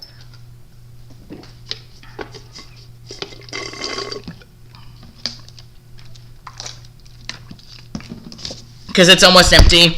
And I don't really need a chaser with this vodka, but, like, I try to take a drink of water after every shot. Just because, like, it's a good habit to have so I don't get hungover. Ugh, my legs are committing unalive.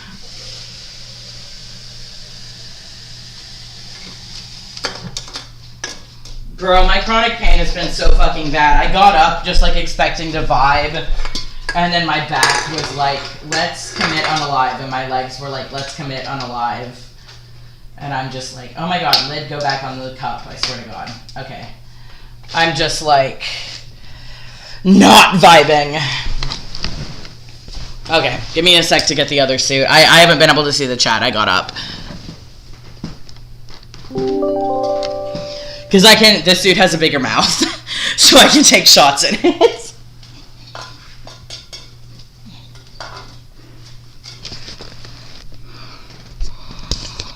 Okay, there we go.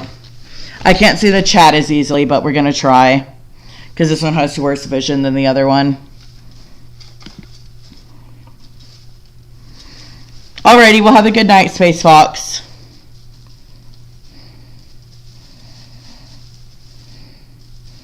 Thank you, Abby. I appreciate it. I am iconic.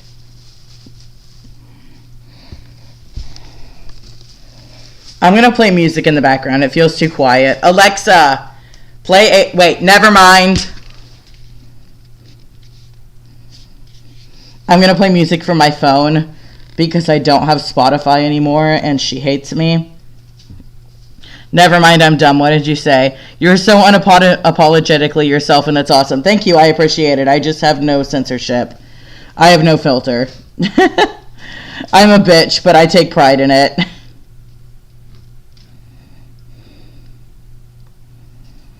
Oh, my Bluetooth is being stupid. I just want to play music, yo. Let me fucking play music. I clicked on my car, and then I clicked on my earbuds, and then I clicked on my Amazon Demon. Okay, there we go.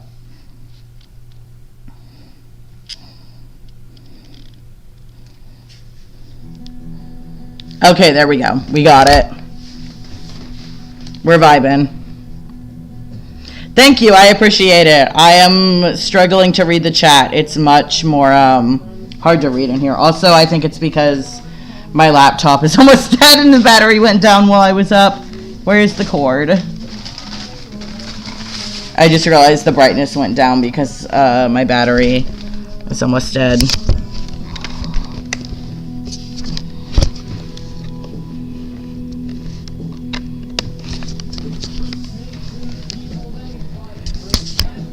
Okay, we back. I had to plug it in.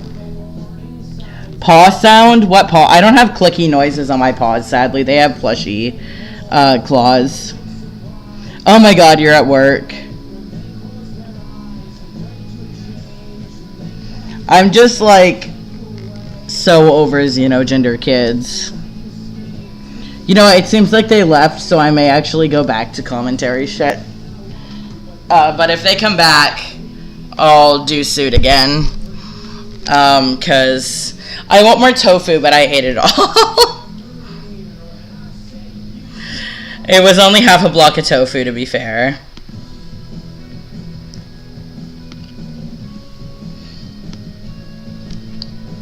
But my dad went to bed, so I can't cook.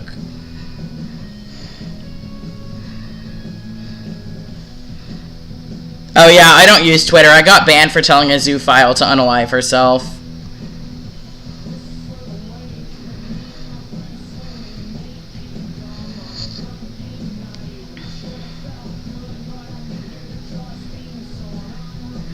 I'm trying to find a video I haven't reviewed. Oh, here we go. How to make things. Okay. So this video is by Mrs. Midwest. She's a evangelical Christian. I haven't seen this video, at least according to like the little thing I've seen. She makes all these videos about like living as a traditionally feminine woman. So we're gonna see what she has to say. I don't know if it's gonna be bad or not. It may be uninteresting, but we'll see. Things from scratch because I want to know what goes into things, you know, and I just always feel like if they could make it for the grocery store, I can figure it out, unless it's heavily processed like a Cheeto. Alright, hello everybody and welcome back to my channel. My name is Caitlin and I run the blog called Mrs. Midwest. As I always say, if this is your first time visiting my channel, I want to give you a very warm welcome. And to all my returning subscribers and viewers, thank you for coming back and for your continual support. You know how much it means to me. I never want to stop saying thank you. Women, I talk about it on all of you. Traditionalism in the past. You know, my tips for young women, I talk about it on my blog and so many other places. But today I really wanted to define 5 key areas and ways that I live traditionally in our modern world. And I'm not here to change your mind. I'm just here to share my experience and create a space for people who share my beliefs. Traditional living is very uncommon in our modern, progressive Western society. I fucking wonder why. Maybe it's because it's based on gender roles and abuse. Now, it may be different if you are from a different part of the world. Hello, thank you for joining. But here in the West, progressive society, especially for young people, is much more accepted, celebrated. Thank fucking God. And promoted. And so when you see a younger person like myself, I'm only 24 years old, living traditionally, it can be a little... Oh my God, she's barely younger than me, or barely older than me, and she has a house. I want to be 24 years old and have a house. I'm so close to that age. Give me 2 years and get me a house. Alarming to people, or it can be kind of surprising. So what is traditional living? Well, it is basically the opposite of progressive modern society. It's a way of living that harkens back to the way your ancestors lived, you know, with your tradition. Well, actually, I'm Native, so my ancestors didn't live with Christian bullshit. Your culture, the way you spend your money, what you eat, how you dress yourself. It's a worldview and it's a pattern of living. Well, I do eat a lot of native foods. My mom knows how to make a bunch of different things, so I do eat those when she's not, like, neglecting cooking. But also, my quote-unquote ancestors didn't live like yours white 1800s Jesus is Lord. None of my ancestors did that, so how would you feel about that? What is her name, Caitlin? Living based on the traditions of our past. Now, honestly, it can be kind of difficult to completely define traditional living because there's so many different parts of it. So today, I just wanted to share the 5 ways that I practice traditional living in our modern world. Honestly, I'm going to compare these all to native things just to laugh at how not traditional they are and how white they are. With the first area, which is about embracing faith. And for me, that is embracing my religion as a Protestant Christian, you know, declaring Jesus Christ is Lord. See, I was going to say that's pretty fair. There's a lot of spiritualism in native communities, but then she went embracing my Lord as Jesus Christ. And I was like, you know, I can embrace, like, I've been to a few classes about, like, native spiritualism and powwow stuff and whatever. Like, I can embrace that and not fully believe in it and still be like, this is a part of my culture and enjoy it. But Christianity is not part of that. So she was getting there to make it universal, and then she went, Jesus Christ is my Lord. So I was like, well, you were getting there and then you fucked it up. I believe in the death and resurrection. That is my religion. His life, his works, his death, and his resurrection inform my life. And there's no proof that any of those things happened. Bible forms my life. So what does that mean? You know, why is that traditional? You know, repentance, all of that. But traditionalism is related to religion and faith because it is so anti. No, it's not. It depends on where you came from. For me, it's my family is related to spirituality, but spirituality is not the same as this bullshit. Like, no, it depends on where you fucking came from. And that's just my perspective as a native person whose grandma was very spiritual and mom is very atheist. Like, it fucking depends on where you came from. What our modern world teaches, you know, we have a heavy indoctrination going on that people who believe. The irony! Heavy indoctrination? That's how you fucking got to what you're talking about, bitch. Believe in something are stupid, that they are silly, you know, those crazy evangelical Christians. But I know that so many of you beautiful people on this channel are religious, even if you're not Christian. So many of us still practice religion in our modern world. And the reason I love traditional living is because it embraces people who are religious and it allows space for that. Traditionalism allows you to listen, if your spirituality or religion is part of your culture as like an indigenous person or just part of your culture in general, that's fine. But Christianity is not a part of that.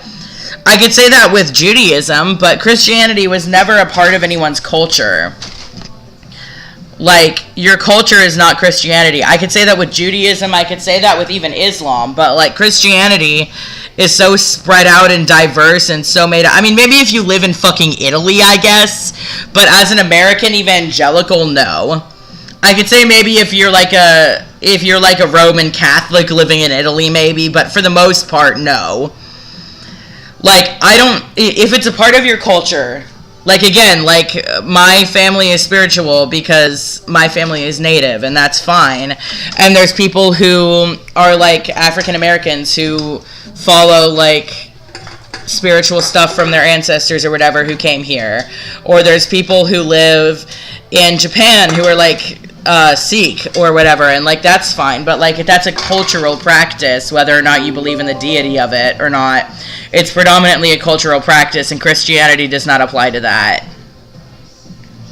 Live out your faith, your beliefs, and conform your worldview to that. It doesn't cause me to change the Bible or the narrative to fit a different worldview. Rather, I can live my life by the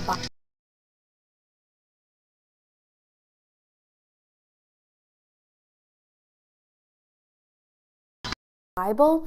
And my worldview follows after, because Christianity places so much of a focus on morality and the longevity of life instead of objects that you can accumulate wealth. I mean, I am a student. I'm a pre-med student, but I'm fine with getting involved in this because I'm passionate about it.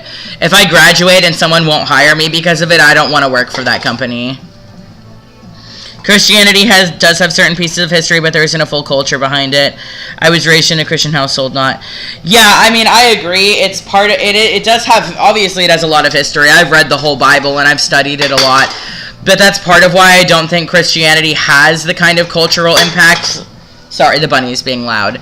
Like, things like native beliefs, whether that's Native American or African or even like really, or Australian or whatever, the indigenous people who were colonized or whatever, our beliefs don't become a catalyst for abuse. People who have different beliefs and experiences are always going to exist. This is super childish. Go outside. Dude, I know they're going to exist, but that doesn't mean I'm not allowed to criticize them.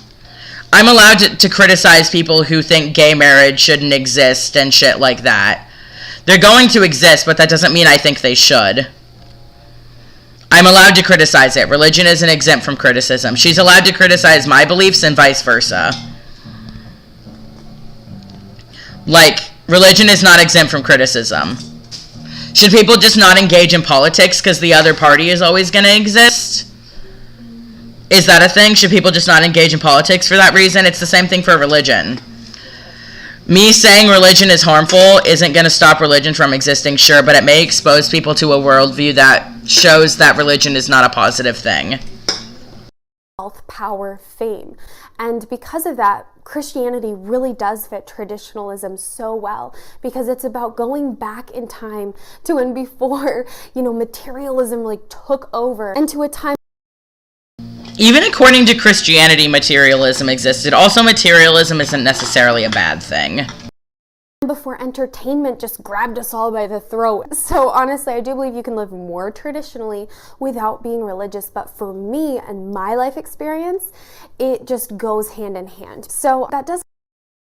See, that's fine and all, but living traditionally, unless you're just doing it for yourself and not trying to like harass women into it, which it doesn't seem like she's doing in this video, but she does if you've seen any of her other content, is not positive. Guilting people into it is not positive. This kind of bring us to the second part, which is all about rejecting consumerism.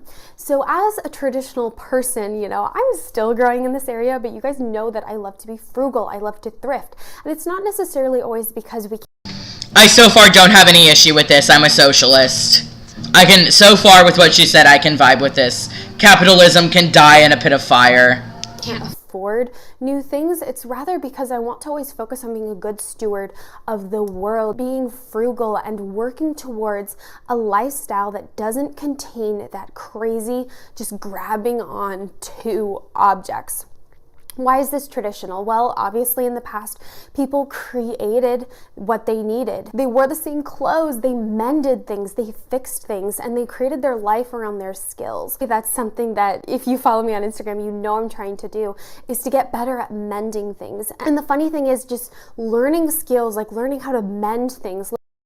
I'm not saying that only Christians believe in gender roles. There's plenty of people of other religions or no religion who believe in gender roles. I'm saying in regards to this specific video, the video I am responding to, I was talking about gender roles.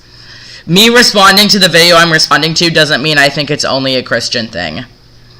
I don't really think it's a prominent issue in atheist communities or secular communities. It does exist. I don't think it's a prominent issue because there's nothing provoking people to believe that. I definitely think it's a big issue in Christian and Muslim communities, but that doesn't mean it's only a Christian and Muslim thing. But that's the video I'm talking about, so why would I not talk about it? I'm gonna be honest, Abby, I can't vibe with Republicans, but you seem nice. But I'm a socialist. I can't vibe with capitalism. So, I can't say I agree with anything there, because I hate capitalism, and I say tax the rich. Social issues, I'd say I'm a libertarian. Economic issues, I'm socialist through and through.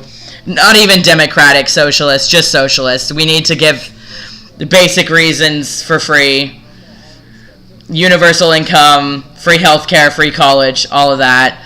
But, you know, you seem chill. I can't judge you as a person, but I can't get on board with Republican. Learning how to make do, you know, the old concept of making do is traditional, but it's also frugal and it's anti-consumerism. Building things, mending things, you know, using your hobbies to create skills. I think skill building and hobbies are so important because they remind us of our capabilities and as people, our talents, what we can do, and also how we can build and do so much more than we think. If I lost subs, it's probably because the name of the live. We could. Obviously, there are times in your home repairs, especially when you should call the plumber or the electrician, but so many things we can do ourselves, we just have to try. And I honestly think in our modern world, we have even less excuses than the past because we have YouTube videos to watch, we have blogs, we have so much instruction and tutorials on how to build and fix, and that can really release us from consumerism and instead building your life around. I do agree. Christianity is such a broad religion that it really has no consensus other than Jesus Christ is the Son of God. But the thing is, Christianity as a holy book, regardless of which book you've read, contradicts science, which is a major reason that I have an issue with it. How long do you think you'll be streaming? I'm probably going to finish the end of this video and then end the live. I have an issue with Christianity. I mean, there are issues that I have with certain denominations of Christianity, but Christianity as a whole, my major issue is that the biblical God is scientifically impossible. There are gods of other religions that don't contradict science, but the biblical God is scientifically impossible, which I have an issue with. And also there's a lot of ideas that, at least in America, are promoted by mainstream Christianity, like anti-abortion laws, and even anti-gay sentiments are really large portions of Christianity in America, which I know is not worldwide Christianity, but Christianity as a faith contradicts science, and Christianity as a community most of the time contradicts things I believe in. Around your relationships, your morality, growing as a person, building skills, building hobbies, those things that you... I may actually end the live after this section because I'm starving. I only had like a tiny bit of tofu and I'm dying.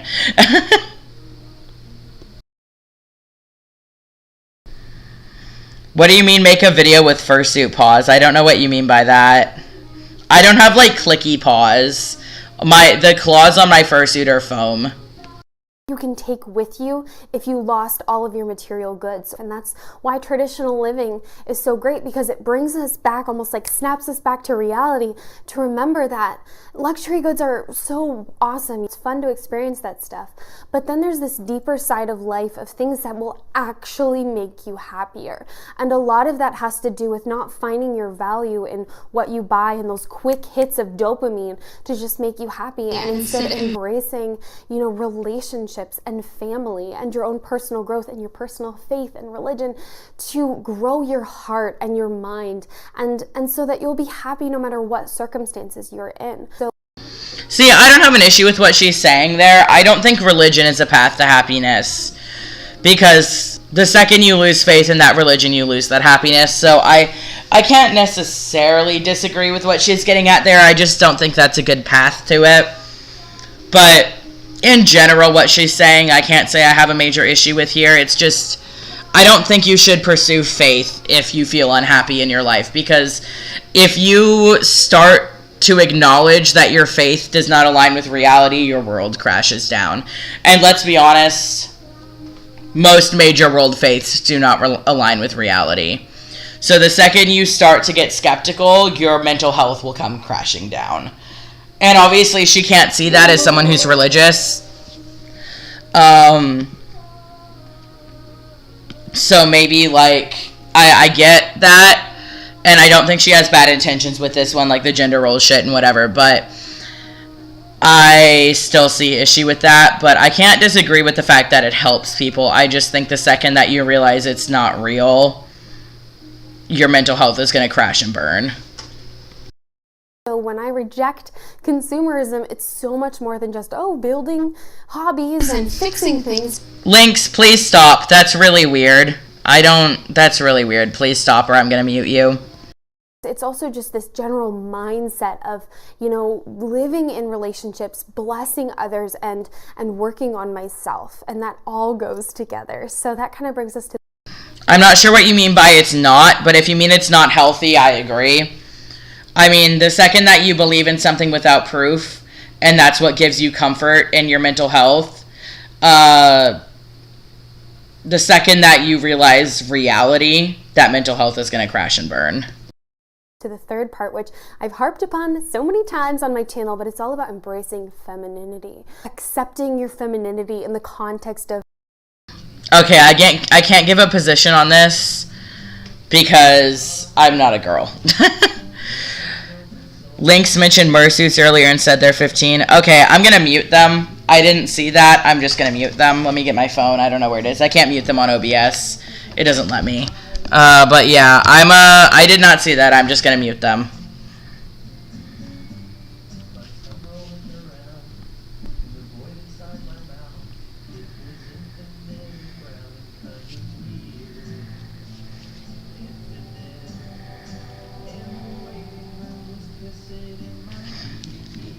Yeah, okay, they should be gone.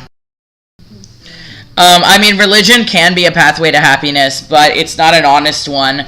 And by your pathway to happiness being something that's a lie, when you realize that truth is actually a lie, that happiness is gonna crash and burn. So that's why I don't think religion is a good way to pursue happiness, because if you ever have a glimpse into reality, your mental health is going to plummet. Oh, they deleted the comment. Okay, yeah, I didn't see the fursuit comment at all either, but I blocked them, so they shouldn't be able to talk. What traditional femininity is. And I know we are all on a spectrum from feminine to masculine. Okay, I'm going to try and skip over this part she's talking about just because I don't have anything to say. It could be for some people, but not a healthy one. I don't think it's ever a healthy one. Lying to yourself is never healthy, because it's not healthy, because when you realize that it's a lie, it's going to be a problem. I'm going to skip over this femininity part just because I'm not a woman and I don't think I have the right to talk on this. But she doesn't have, timestamps, so I'm just going to, try and mess with it. I am a housewife and I plan on being a lifestyle, because femininity is strong going through. That is no, you're going to be more, fills that role in society, emotional labor. And the thing I like about that women do fill those roles in society. Okay, the next part is going to be a little bit shorter. Okay, here we go. Next one. But it's about food. It's about food, and this might sound weird, but food is honestly a huge part of our lives. Many people have 3 meals a day. I don't know where she's going with this. A lot of us work so we can afford food. We need food to survive. And I feel like, as I always say, our modern world has rejected a lot of rituals and a lot of patterns with food, as well as even types of food. So as I live out traditionalism in my life, that's led me towards a more traditional diet related to what my ancestors used to eat, my grandparents, my great-grandparents, etc., etc. Foods related to farming, dairy, meats, animal products. I eat an animal-based diet because that is traditional to. As a vegetarian, almost vegan, I have a major issue with why she's eating meat. I don't care people eat meat, but if you're eating meat because it's traditional, please realize that the meat that your ancestors were eating were farmed on their own land, and the meat that you're eating now comes from a factory farm. So, like, this one makes me particularly angry because I don't think she's done any research on farming. Because, yeah, the meat, again, this is not me shaming anyone who eats meat because there's different circumstances, but her circumstance, if you're eating meat because it's traditional, it's not traditional. The meat that your ancestors ate was meat that was grown on their own land, that was fed their own food, that they grew themselves. The meat you're eating today lives in a tiny little box and is shoved full with antibiotics and hormones and shit, and lives in a tiny little 4x4 box its whole life. Like, don't pretend like the meat you're eating today is the same as the meat your ancestors ate. My ancestors, and it also has just blessed my health so much. But more than that, when we live Based Abby, yeah, unless she's getting her meat from a farmer's market, she needs to shut up. more traditionally in the area of food, for me that has meant having more ritual around food, you know, not just like eating a burrito in the car on the way to somewhere, you know, but sitting down, praying before I eat. As you'll see, a lot of this traditionalism stuff combines a lot of the areas I'm talking about, but I take my Christianity and I apply it to food, and I see what the Bible has to say about food. It's for my health, and it's a time. Oh, so do you not eat shellfish because the Bible says so? Let's hear about that. When I can commune with other people. As I've embraced traditionalism with food, it's caused me to go down so many different paths of learning how to make things from scratch, because I want to know what goes into things, you know, and I just always feel like if they can make it for the grocery store, I can figure it out, unless it's heavily processed like a Cheeto. And so Actually, you can make Cheetos at home. Good Mythical Morning did it, and it was pretty easy. Make my own bread often. I don't always do it, but I make my own bread. I make my own bagels. If I want crackers, I'll make my crackers. And I've just begun to discover. Feminism is everyone having equal rights. A lot of people portray feminism as thinking women are superior, but feminism is just women having equal rights, which they still don't now. And learn what goes into that food, and also tried to step away from processed food, because that's not traditional, I wouldn't say. And so who cares if it's traditional? Eat it in moderation and don't eat it for your whole thing. Eat what makes you comfortable as long as it's not making you unhealthy. So stepping away from processed foods and into that more ancestral diet, and away from that lifestyle where it's just about.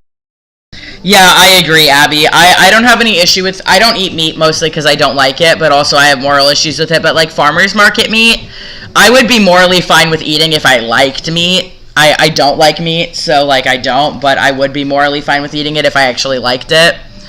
But yeah, like you're so right, like unless she's going to a farmer's market, like she is not doing what's traditional or moral. Speedily eating something on the way to go somewhere else, you know, making it an experience. You guys know, if you follow me on Instagram, I like to make tablescapes, and I like to put a candle out for dinner and sit down with my husband for breakfast and linger over coffee. And when we do go out to eat, it's more rare, maybe only on date night or every other week. It's more special to us. So traditionalism with food, you know, is going to mean different things. Even the rituals around food are really heritage and culture based. So as you embrace traditionalism, you know, if you want to do what I did, it's just looking back to, you know, how did my grandparents do things? Okay, if she wants to say, if you want to look back like I did, like, shut up. My family is not white Christian family. My family is Cherokee Nation, and my mom makes a bunch of different various native foods that I don't know the name of because I have no fucking clue. She only recently started making them. But we had these things she called Indian tacos. That's not actually their name, but I don't know what they're called. But like for Thanksgiving, because we never celebrated Thanksgiving, and she made a bunch of like traditional native foods and stuff for it. So for me, that's my tradition. That's not what she would expect to be my ancestor. That's what she's projecting her ancestors being everyone's ancestors. But me eating fry bread, which is very greasy, would probably not be in what she would consider quote-unquote traditional because, oh, it's greasy and processed. Like, no, it's greasy, but it's traditionally what my ancestors ate, and it's really fucking good, so shut up. Opinion on cannibalism.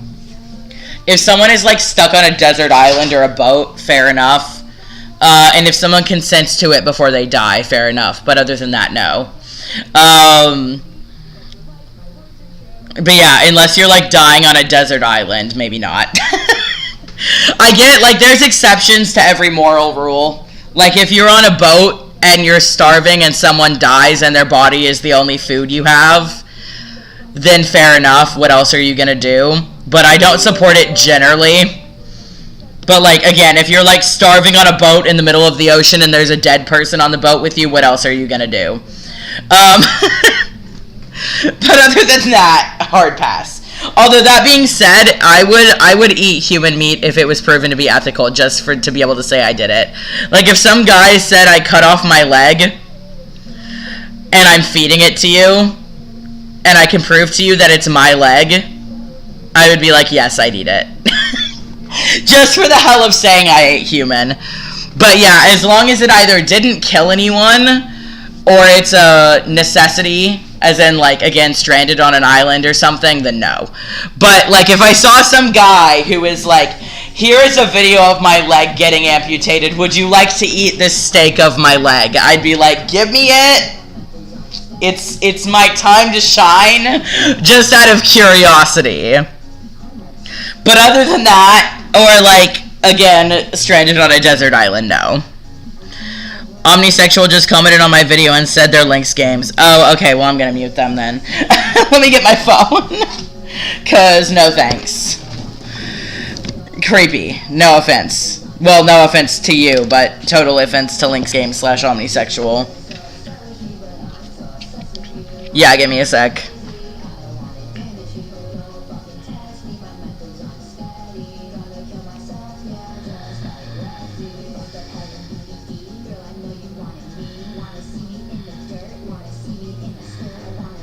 Okay, they should be blocked. We're good. Because that's fucking gross. Florida Man article, I'm down.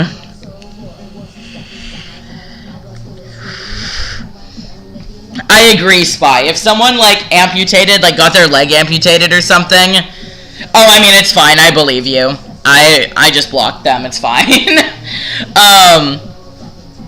But yeah, if someone, or like if I had to have a limb amputated, I would beg the doctors to keep it just so I could try and eat it.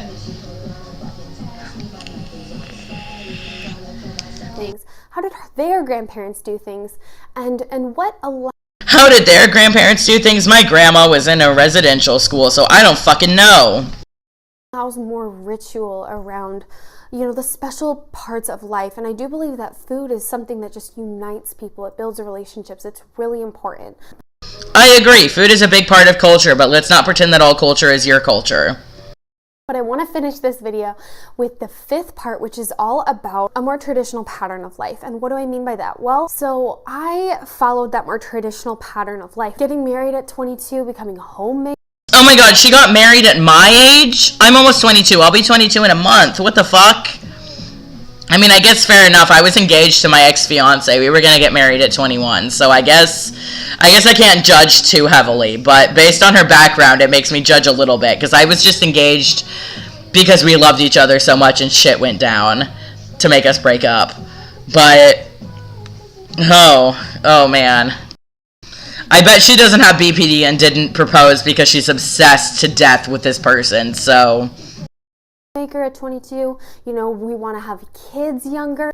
I know this is not always an option. Space Fox, I would like to cut off my childhood rapist's penis and feed it to him. Chris, I won't say your last name because I don't want to dox you. If by some grace of God you're watching this, I will cut off your penis and feed it to you. And Sam. An option because so many people And Jeremy. discover this stuff after they've already lived a crazy life or a lot of things have happened. And so many of you too are pursuing education and you can't live traditionally. And I don't think it's necessary. JK, not Jeremy, we're pressing charges on you. I will not cut off Jeremy's penis. Here is your verification, lawyers. I will not cut off Jeremy's penis. Wrong or immoral to live the life that God is leading you down, and I can't say what that is, but I do know for me that living traditionally meant that pattern of life where I became a wife young and a homemaker and hopefully a mom someday. So I definitely do believe more in marrying the right person than marrying at the right age, but I do think that Okay, that's fair. I can't judge her for that. She was doing pretty bad in the beginning, but she's doing okay now. She did some rough shit in the beginning, but I think she's getting there. I can vibe with this so far. She's doing okay so far. I thought she was getting at you need to marry young, but she's not, so I can vibe with that. I don't know who Aaron is, but based on the context, I will stab him. Aaron, if by chance you get charges pressed on you, I will not stab you. I don't know your last name. But yeah, my ex is suing the guy who R-worded us at TFF. So I'm very careful about what I say about him, the Jeremy guy.